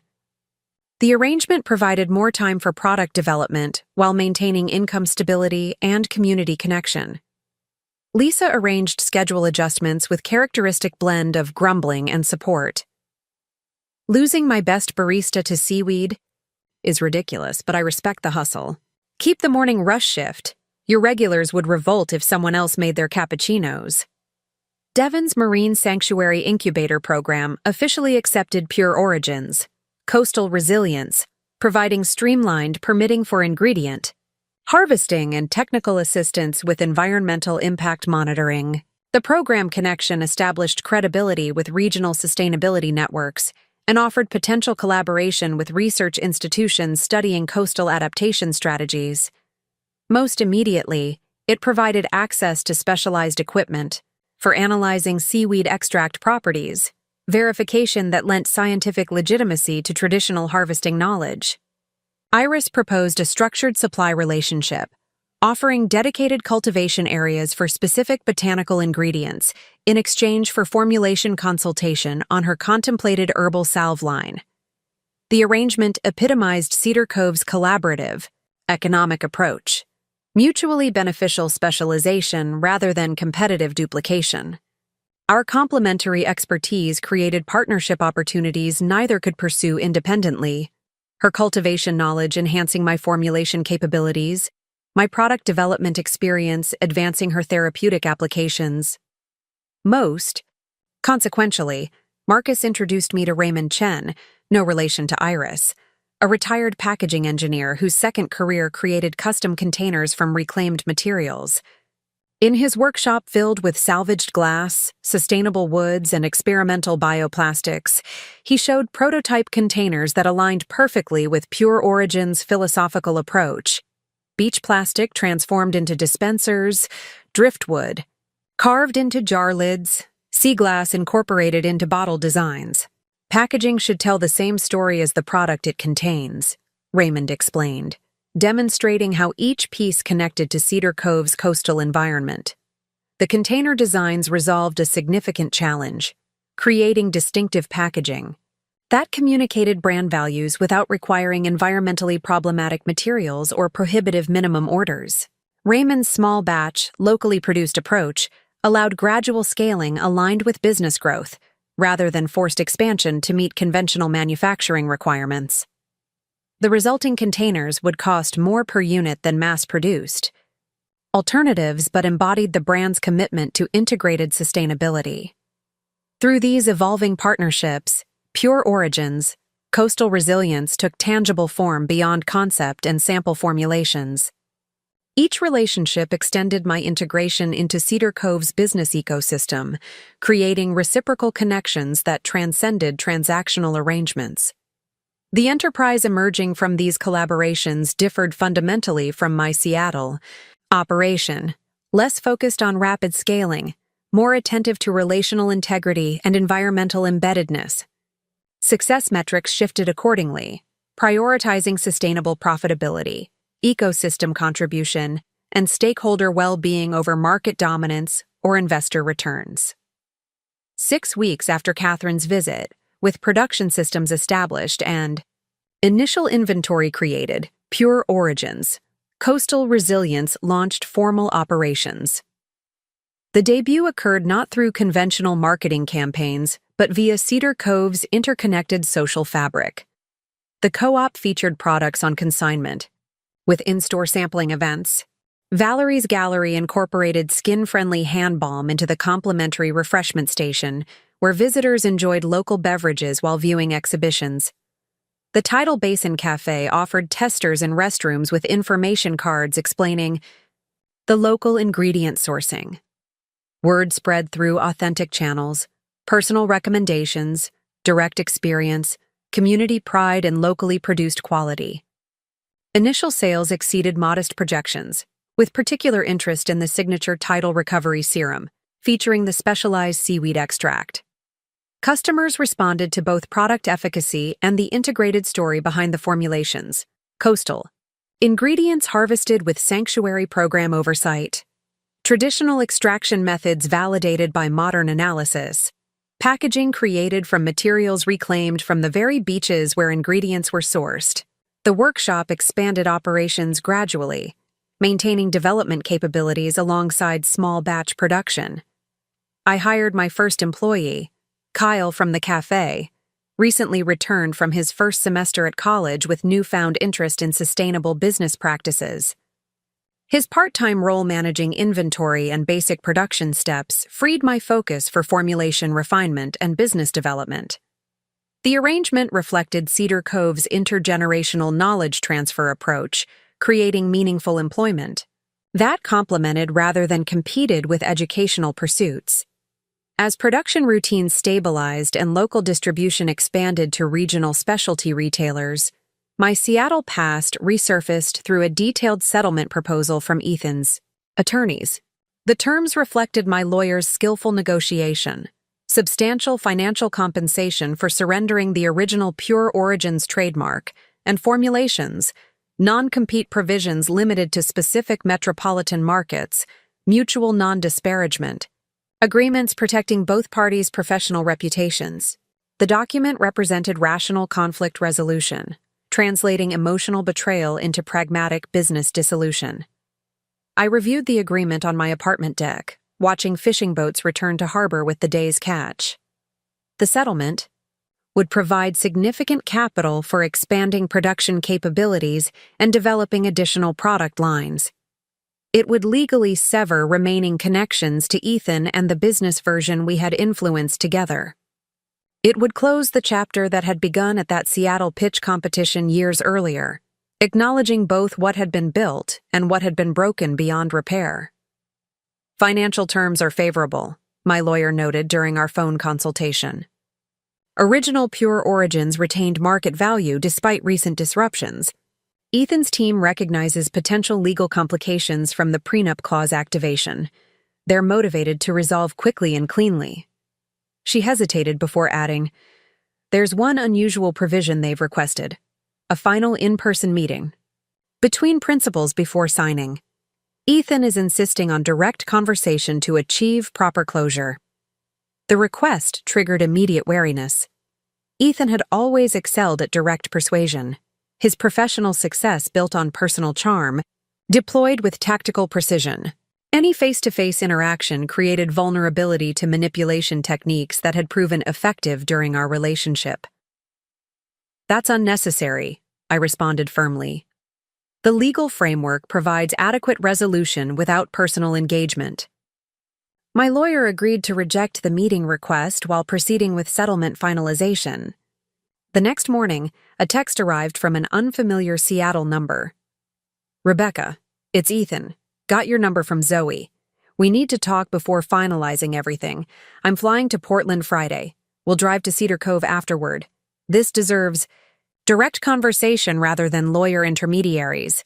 Just 1 hour. You owe me that much." The message landed like a stone in still water, ripples of anxiety disrupting carefully cultivated calm. The reference to Zoe, my college friend who'd warned about protecting what was mine before my wedding, indicated concerning boundary violations. Ethan's presumptive travel plans and claim of entitlement to my time demonstrated unchanged controlling tendencies. Most troublingly, his ability to identify my location suggested either ongoing surveillance or social engineering to extract information from shared connections. I sought counsel from Eleanor, showing her the message during our weekly dinner at the main house. Her expression remained impassive, but her eyes registered calculating assessment. "He's testing boundaries," she observed, attempting to establish dominance through presumption and implied threats. Classic power reassertion after perceived loss of control. Her analysis reflected professional experience with similar dynamics during her legal career. "How should I respond?" I asked, trusting her strategic judgment. Eleanor considered briefly before responding. "First, secure your environment. Alert Devon's security staff at the sanctuary office regarding potential unauthorized visitor. Inform Lisa and Alan about possible workplace appearance. The community should be aware without creating unnecessary drama." Her practical approach framed the situation as manageable security matter rather than emotional crisis. "Regarding direct communication," she continued, "acknowledge receipt of message but reject meeting proposal explicitly. Establish clear boundary, all communication through legal representatives only." His characterization of lawyers as intermediaries deliberately undermines professional buffer designed specifically for situations involving power imbalance. The advice reflected Eleanor's understanding of how legal structures protected vulnerable parties from manipulation through enforced procedural distance. I texted a response following her guidance. "Ethan, settlement discussions will continue through our attorneys exclusively. Do not attempt personal contact. Our legal teams have established appropriate communication channels for finalizing terms." The message established clear boundaries without engaging his specific claims or responding to emotional manipulation. I forwarded the exchange to my lawyer, who immediately sent formal communication to Ethan's legal team, reinforcing the no-contact directive and noting potential implications for settlement negotiations. The sanctuary office added temporary security protocols, with Devon assigning staff to monitor visitor access points during the threatened visit timeframe. Lisa implemented buddy systems for closing shifts at the cafe. Alan arranged inventory schedules to ensure I wouldn't work alone at the co-op. The community response demonstrated protective integration without dramatic escalation, practical support that acknowledged potential risk while maintaining proportional response. Cedar Cove's social fabric functioned as security infrastructure, creating awareness without generating paralyzing fear. Friday arrived with no sign of Ethan. Saturday passed similarly uneventful. By Sunday evening, collective vigilance had begun relaxing when Lisa called from the cafe. "He's here. Just came in asking about you. Wearing expensive hiking clothes like he's cosplaying outdoorsman. I said you don't work weekends anymore. He's lingering over espresso, checking his phone repeatedly. Thought you should know." My pulse quickened, despite mental preparation. Eleanor's voice echoed in memory. "Anticipate, then neutralize. Don't react, respond." I called Devon, who immediately dispatched sanctuary staff to maintain unobtrusive presence near the cafe. Marcus offered to drive into town, providing trusted support without escalating confrontation. I declined his specific assistance, but accepted his suggestion to activate community resources rather than isolate in fear. "Text Valerie," he advised. "Sunday evening photography walk meets at the gallery in 20 minutes. Public group activity provides safety through witnesses while demonstrating community integration." The photography walk represented perfect strategic response, scheduled public activity occurring in monitored space, populated by locals familiar with my situation, moving through well-trafficked areas with multiple exit options. Participation would signal neither hiding in fear nor reckless confrontation. I texted Valerie, who immediately confirmed my welcome addition to the regular event. Within 30 minutes, I joined 8 photography enthusiasts gathering outside the gallery, cameras slung around necks and conversation flowing naturally about evening light conditions. We proceeded along the harbor walkway, stopping periodically for Valerie's technical suggestions about capturing reflections on water or framing architectural elements against sunset sky. The activity provided genuine distraction through creative engagement while maintaining situational awareness. Halfway through the planned route, movement at cafe's outdoor seating area caught my attention. Ethan rising from table as our group approached, his practiced smile forming as recognition. Registered. "Rebecca!" His voice carried artificial warmth across the diminishing distance between us. "What a coincidence. I've been trying to reach you." The performance played to potential witnesses, reasonable ex-husband seeking civilized conversation rather than boundary-violating pursuer ignoring explicit rejection of contact. His appearance had been calculated for the environment. Casual outdoor apparel rather than his customary business attire. Relaxed demeanor suggesting spontaneous encounter rather than deliberate tracking. Valerie stepped subtly closer to my side, her photographer's body positioning creating slight barrier without obvious intervention. Other walk participants maintained natural movement patterns while glancing between us with informed curiosity. Ethan registered the group dynamic, reassessing his approach with visible recalculation. "Could we speak privately for a few minutes?" he asked, modulating his voice to project reasonable request rather than demand, "just to finalize a few settlement details personally." "Our attorneys are handling all settlement communications," I replied, voice steady despite accelerated heartbeat. "As I stated clearly in my message, any contact should occur through proper channels." The response maintained boundary without escalation, neither fleeing nor engaging beyond necessary minimum. Ethan's expression tightened slightly, the practiced smile becoming fixed rather than fluid. His strategy required my participation in fabricated civility, my acceptance of pretense that our interaction constituted appropriate communication rather than deliberate boundary violation. "This is ridiculous, Rebecca," he said, voice dropping to intended intimacy that nevertheless remained audible to nearby witnesses. "We were married for years. Surely we can have a simple conversation without lawyers present. I've flown all this way to resolve things amicably." His framing deliberately mischaracterized the situation, reasonable pursuit of amicable resolution rather than explicit disregard for clearly communicated boundaries. The manipulation technique was familiar from our marriage, redefining reality to position his desires as reasonable while portraying my boundaries as irrational. "You've received clear communication through appropriate channels," I stated, maintaining eye contact without emotional engagement.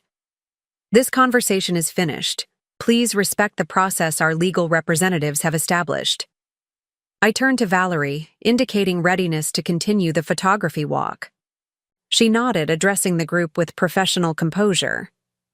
"Let's continue toward the lighthouse point. The rock formations create interesting shadow patterns just before sunset." As we moved away, Ethan called after us. "You've changed, Rebecca. The woman I married would never have been so cold." The statement contained unintended truth that strengthened rather than undermined my resolve. I had indeed changed.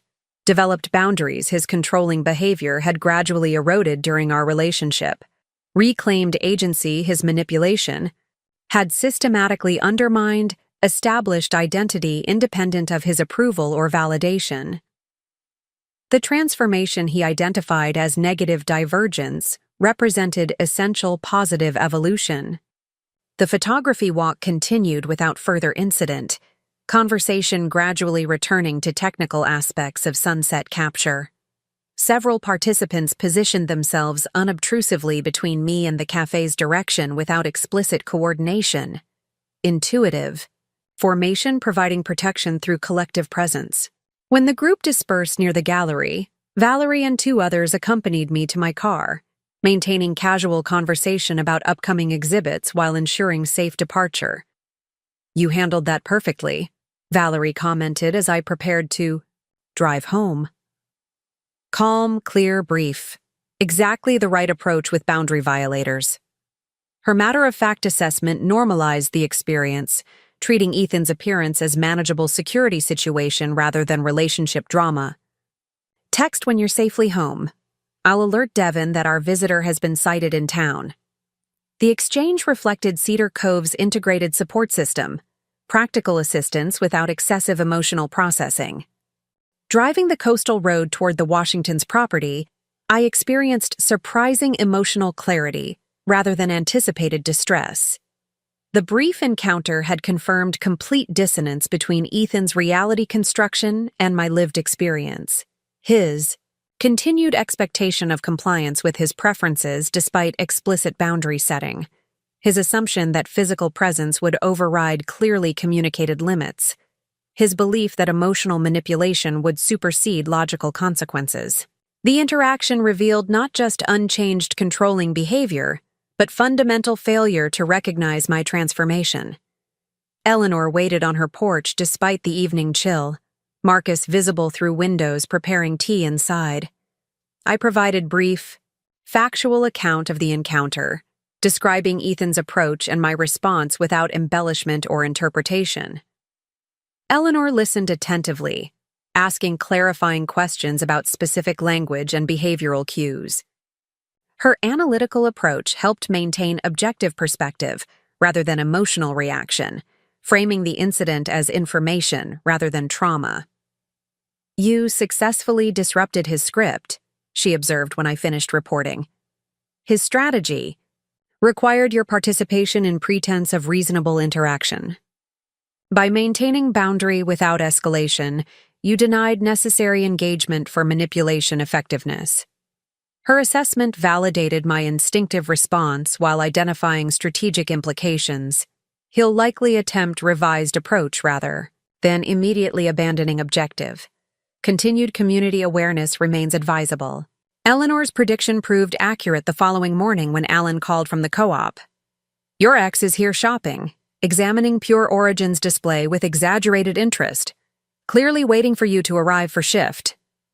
The report indicated Ethan's tactical adjustment, positioning himself as customer in spaces where I worked, creating situations where professional responsibilities might override personal boundaries.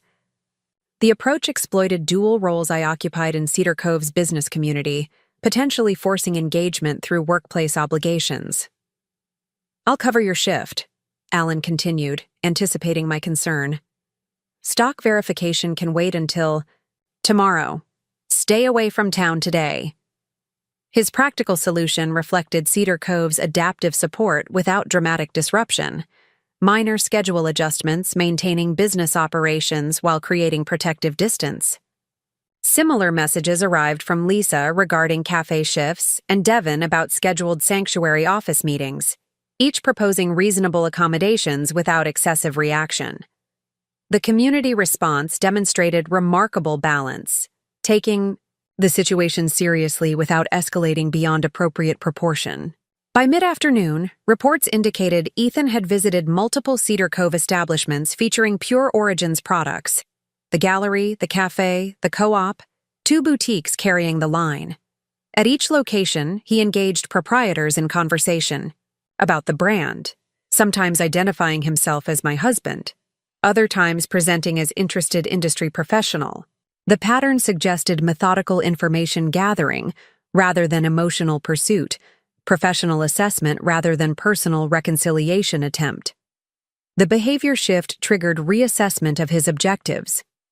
Initial assumption that Ethan sought psychological dominance through forced personal interaction appeared incomplete given his systematic business intelligence collection. His comprehensive survey of distribution partners, product placement, pricing structures, and local reception suggested commercial analysis rather than relationship closure. The realization prompted call to my lawyer, sharing newly observed pattern and requesting settlement examination for potential vulnerabilities. The non-compete territorial restrictions, she identified immediately. Current language specifies metropolitan markets where original Pure Origins operated. If Cedar Cove formulations prove commercially viable, he could potentially develop competing products for this market segment, while you remain restricted from re-entering Seattle territory with new formulations. The oversight had seemed inconsequential during initial settlement drafting when Cedar Cove represented temporary refuge rather than permanent business location. With Pure Origins, coastal resilience demonstrating commercial viability, The limitation created significant vulnerability. He's assessing whether your new direction threatens potential expansion of his version of pure origins, my lawyer continued, analytical skills translating observed behavior into strategic interpretation. The settlement needs revision to provide mutual market protection. I'll draft expanded territorial exclusivity language preventing either party from entering the other's current or reasonably anticipated market regions with competing skincare products. The solution addressed underlying commercial threat rather than merely responding to immediate boundary violation. That evening, my lawyer confirmed Ethan had departed Cedar Cove, returning to Portland for scheduled flight to Seattle. His reconnaissance, completed without achieving forced direct interaction, he had apparently determined further pursuit unproductive given community awareness and coordinated protective response. The physical threat receded, but the experience illuminated evolving challenges requiring appropriate adaptation, exactly the resilience principle at the core of my reformulated business approach. The settlement revision process extended negotiations. Another month, the delay ultimately beneficial as expanded territorial protections strengthened long-term security for both business versions. The final agreement included substantial financial compensation, mutual market exclusivity, with clear geographical boundaries, and professional no-contact provisions with explicit enforcement mechanisms. When fully executed documents arrived, for final signature, they represented not just business dissolution but comprehensive disentanglement, legal structures supporting emotional and professional separation. The financial implications transformed Pure Origins. Coastal Resilience's trajectory.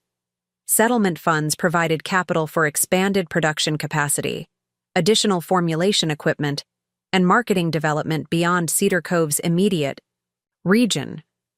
Devon's Sanctuary program connected the business to wider coastal community networks, creating distribution opportunities in similar environmentally conscious markets throughout the Pacific Northwest.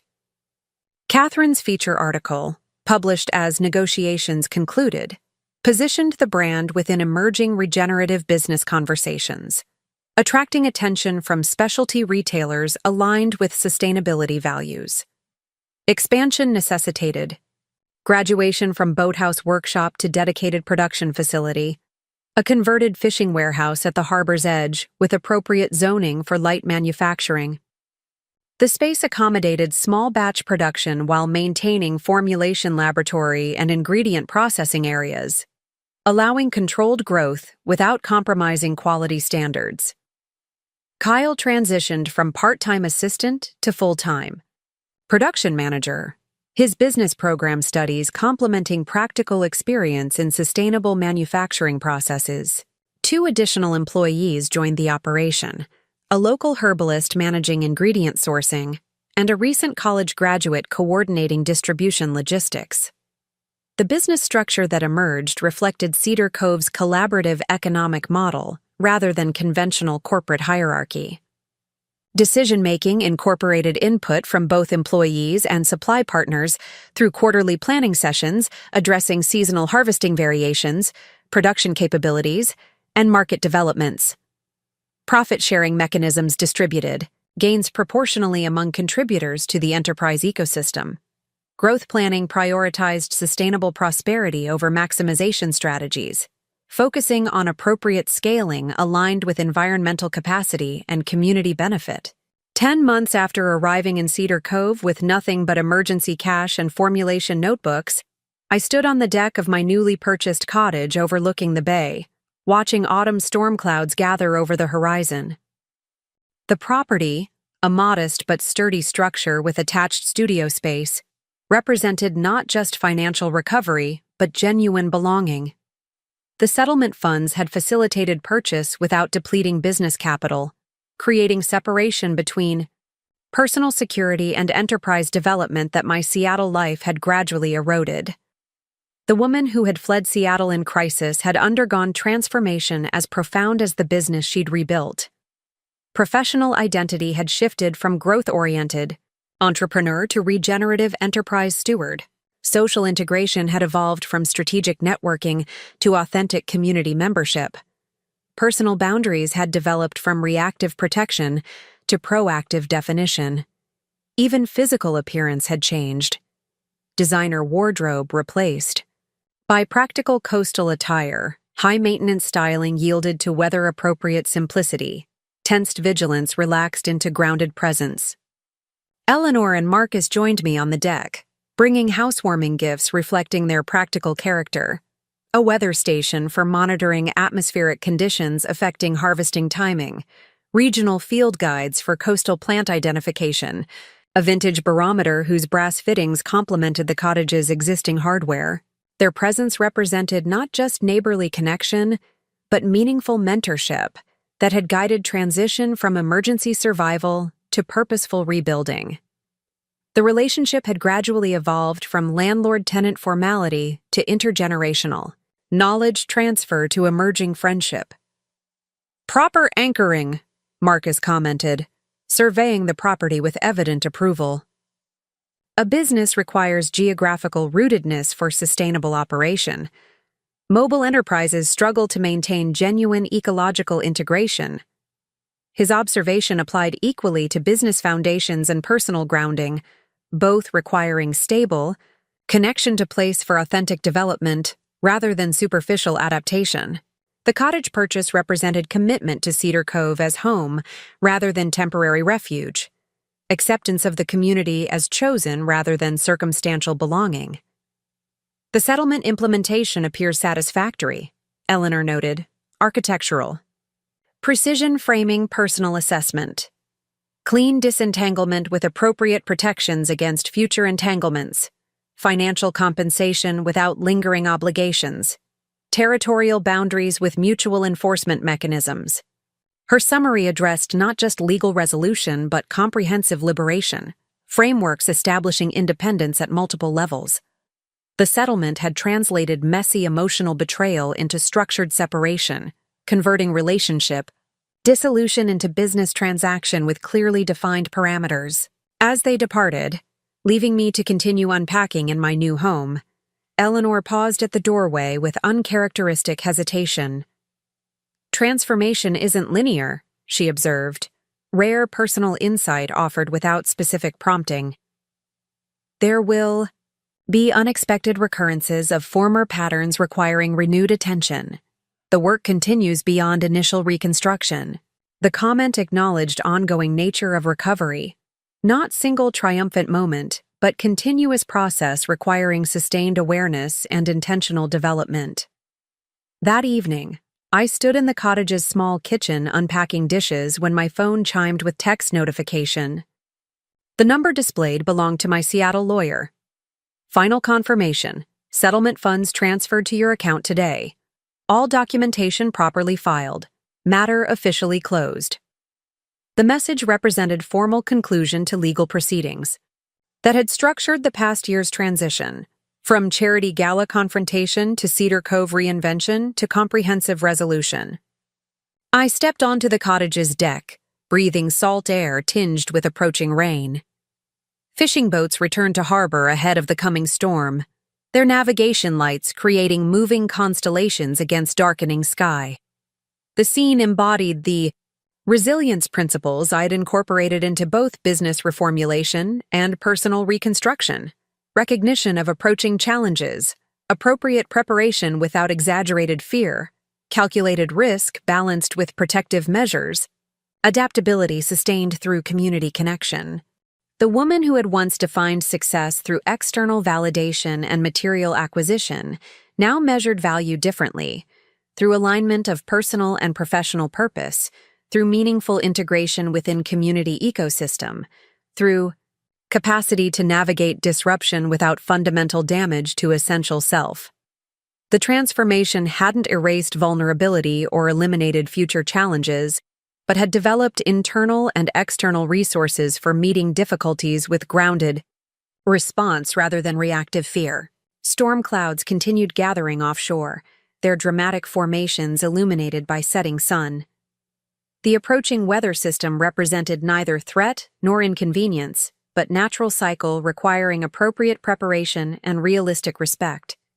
Like the coastal ecosystems that inspired my reformulated products, resilience emerged not from avoiding disturbance, but from developing capacity to absorb disruption while maintaining essential function.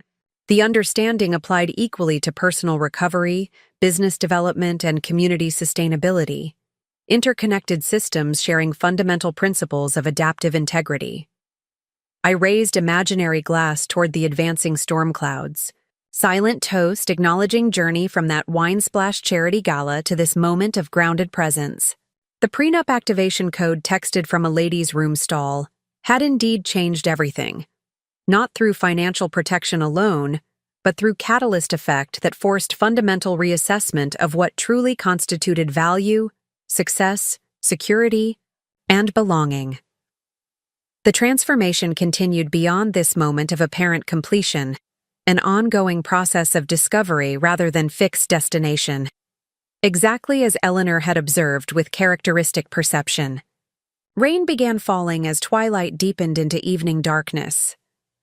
I remained on the deck, letting weather wash over me without retreat, experiencing natural intensity without unnecessary resistance. The storm's approach mirrored life's inevitable challenges, sometimes visible on distant horizon allowing preparation, sometimes arriving without warning requiring immediate adaptation.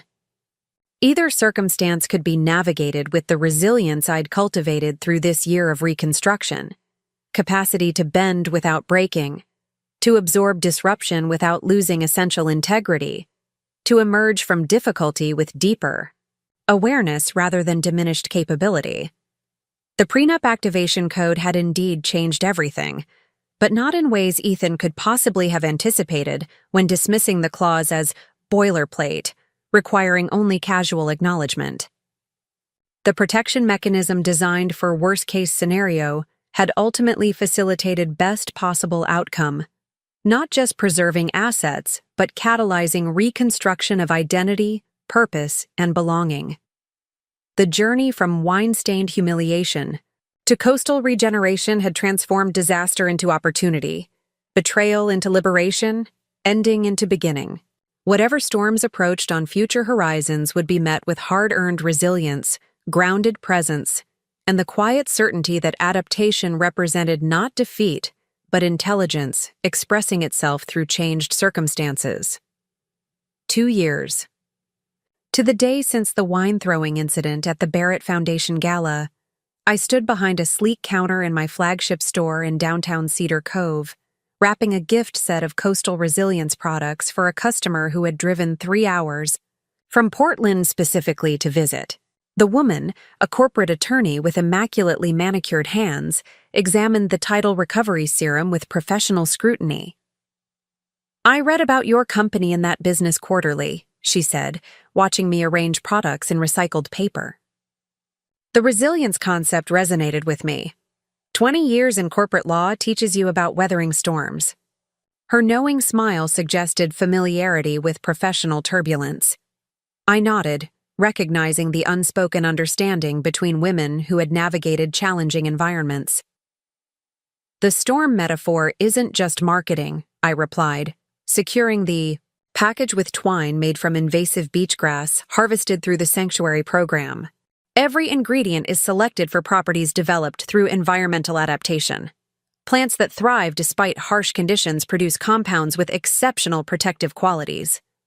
The explanation represented both product truth and personal philosophy, value emerging from successfully navigated difficulty rather than avoided challenge. As she departed with her purchases, Catherine Monroe entered, no longer just the journalist who had featured Pure Origins in Northwest, Entrepreneur Quarterly, but now a friend who regularly visited Cedar Cove. Her article had generated attention far beyond regional business circles, positioning the brand within emerging conversations about regenerative enterprise models. The resulting expansion had transformed Pure Origins, coastal resilience from niche local operation to recognized leader in sustainable skincare innovation. "Ready for tomorrow?" Catherine asked, referring to the event that had occupied much of my planning attention for months. Pure Origins would host the first Coastal Resilience Symposium, gathering scientists, business leaders, and environmental advocates to discuss economic models that supported rather than extracted from natural systems. The concept had evolved from casual conversations with Devin and Iris into structured knowledge exchange featuring participants from throughout the Pacific Northwest. As ready as possible, I admitted, locking the shop's register as closing time approached. Marcus is reviewing my opening remarks tonight. Eleanor has triple-checked the legal language in the collaborative research agreements. The workshop space is prepared for demonstrations. The event represented significant evolution in my professional identity, from product creator to thought leader in business approaches to environmental adaptation, from individual entrepreneur to community catalyst. Catherine nodded approvingly. This symposium perfectly demonstrates what made your story compelling beyond skincare. It's about transforming disruption into regenerative opportunity.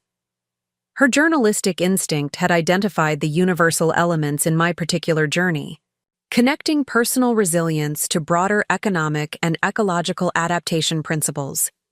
The symposium would explore these connections explicitly through presentations, panels, and collaborative workshops hosted in Pure Origin's expanded facilities. After Catherine departed, I completed closing procedures with May, the shop manager who had joined the team 6 months earlier. The business now employed 8 people: production staff, research specialists, retail associates, all Cedar Cove residents receiving living wages with profit-sharing arrangements. The organizational structure reflected values developed during rebuilding rather than conventional corporate hierarchies, collaborative decision-making, transparent operations, integrated environmental monitoring, community reciprocity. Walking toward home along the harbor pathway, I passed landmarks that charted my Cedar Cove journey. The cafe where I'd served morning cappuccinos, the co-op where I'd managed inventory, the community booth where I'd first presented Coastal Resilience products. Each location represented a stage in transformation from shell-shocked survivor to integrated community member. The progression hadn't followed clean linear trajectory, but rather spiral development, revisiting similar challenges with incrementally improved capacity. Occasional regression followed by deeper integration. My cottage welcomed me with familiar comfort, modest but sufficient, practical yet personal. The structure itself embodied Cedar Cove's influence on my evolving values: quality over extravagance, functionality over impression, authentic character over prescribed perfection. Unlike the designer showcase condo Ethan and I had occupied in Seattle, this space contained nothing maintained solely for appearance or status. Each element served genuine purpose or provided meaningful pleasure rather than projecting calculated image. Eleanor and Marcus arrived for our scheduled dinner carrying contribution typical of their practical generosity: fresh herbs from their garden, local wine from a vineyard they'd supported since its establishment, Marcus's exceptional sourdough bread.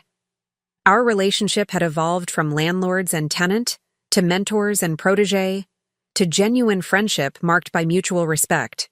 They had guided critical transitions without creating dependency, offered wisdom without imposing solutions, provided protection without limiting growth. The symposium preparations appear complete, Eleanor noted, arranging herbs for table centerpiece, with characteristic precision. Contractual frameworks appropriately structured for knowledge exchange without intellectual property complications. Her attention to legal fundamentals had protected Pure Origins through expansion, preventing complications that might have derailed growth without proper structural foundation. Her mentorship had taught me to value thorough preparation without succumbing to paralysis through over-analysis.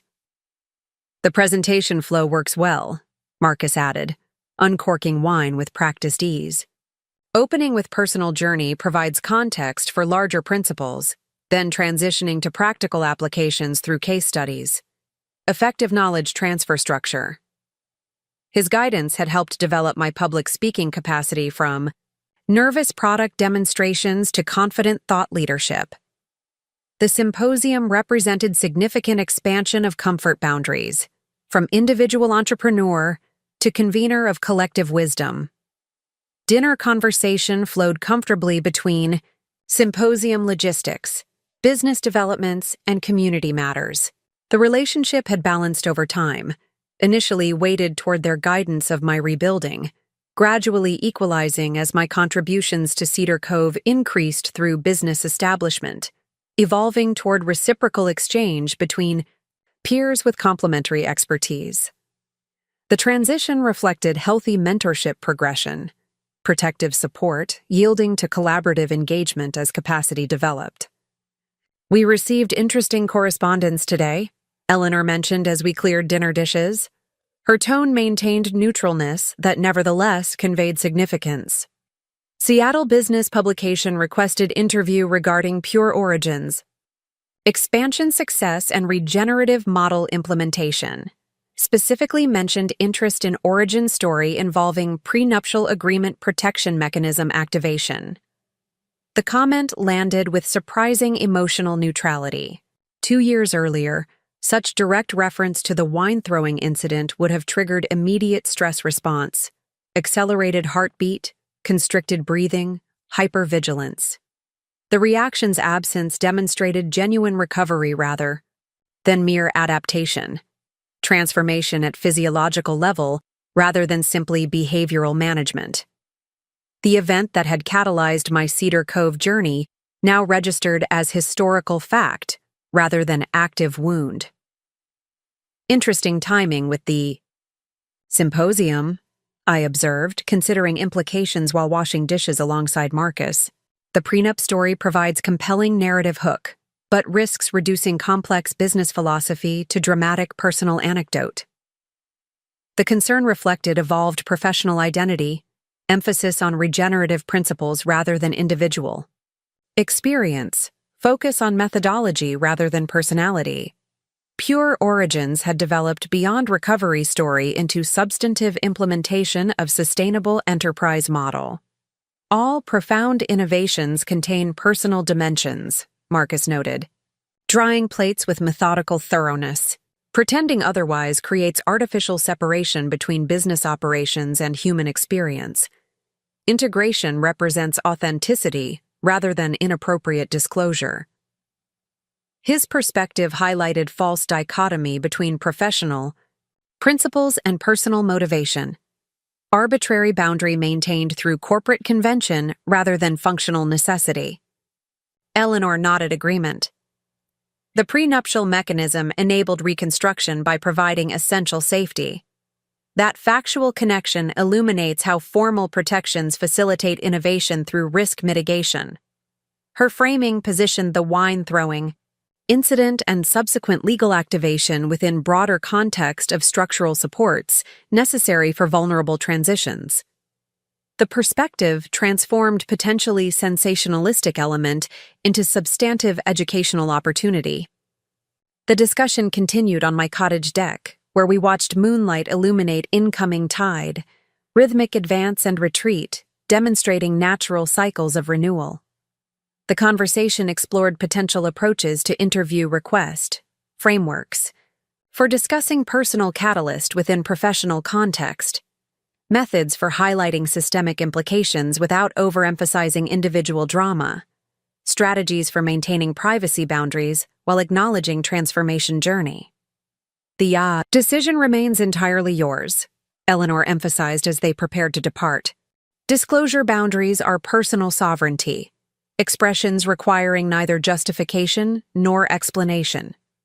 Her statement reaffirmed fundamental principles she had demonstrated repeatedly throughout our relationship: genuine support without imposed expectation, guidance without control, influence without manipulation.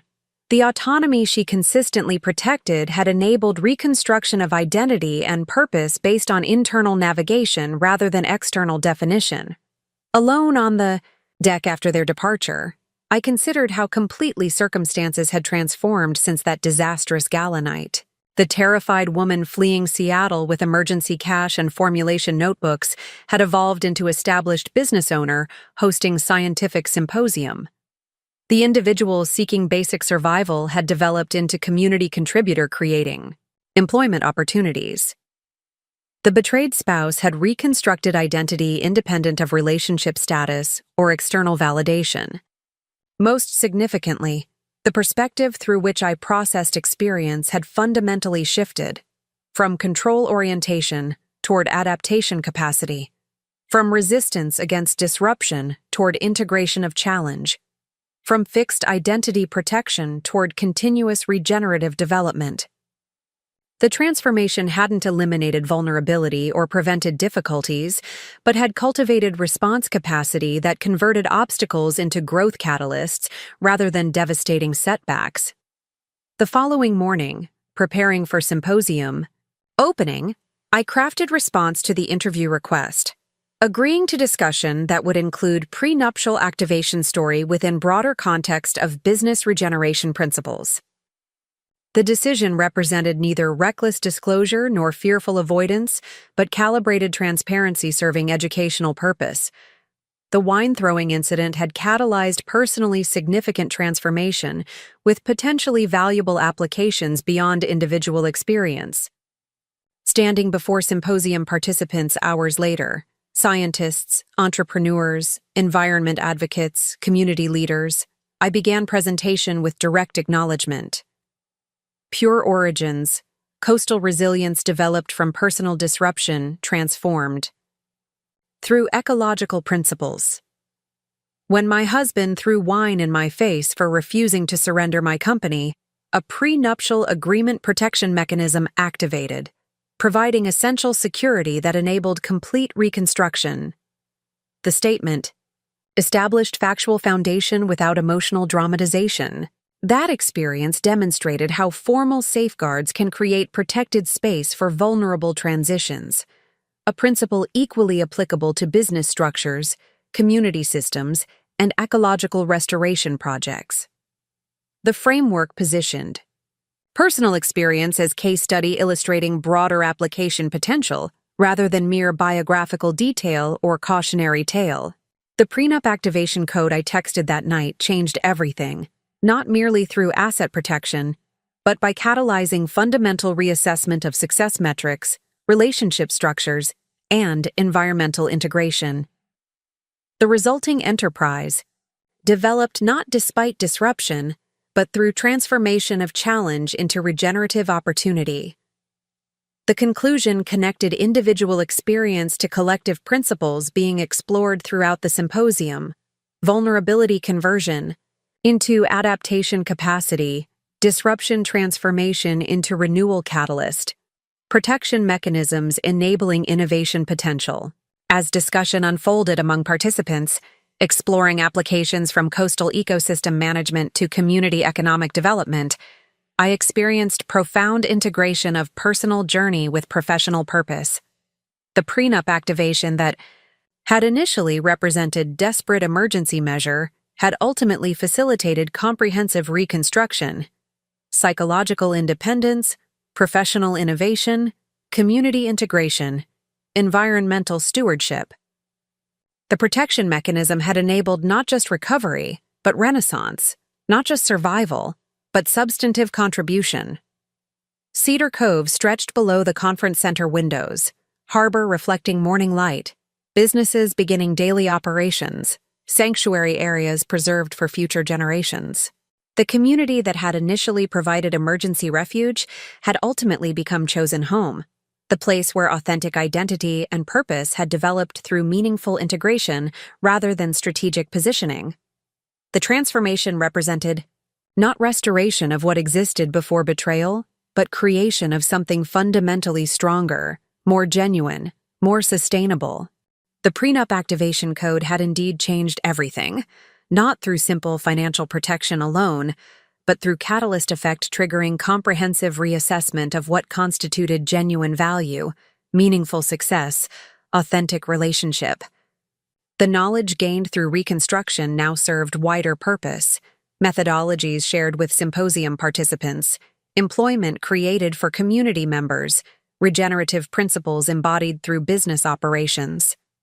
The private protection, mechanism had ultimately facilitated public contribution beyond anything imaginable during that devastating gala night. 2 years after the wine had stained my white silk blouse, I stood before colleagues and community members not as victim of betrayal but as developer of regenerative enterprise model, not as woman who had lost everything but as innovator who had discovered more authentic purpose. The transformation journey continued beyond this moment of apparent arrival, spiraling development rather than linear progression, continuous adaptation rather than fixed destination. The Prenup activation code had indeed changed everything, creating protected space where genuine resilience could develop, capacity not just to recover from storms, but to transform their energy into unexpected renewal, previously unimagined. Growth, profoundly integrated purpose. Up next, you've got 2 more standout stories right on your screen. If this one hit the mark, you won't want to pass these up. Just click and check them out.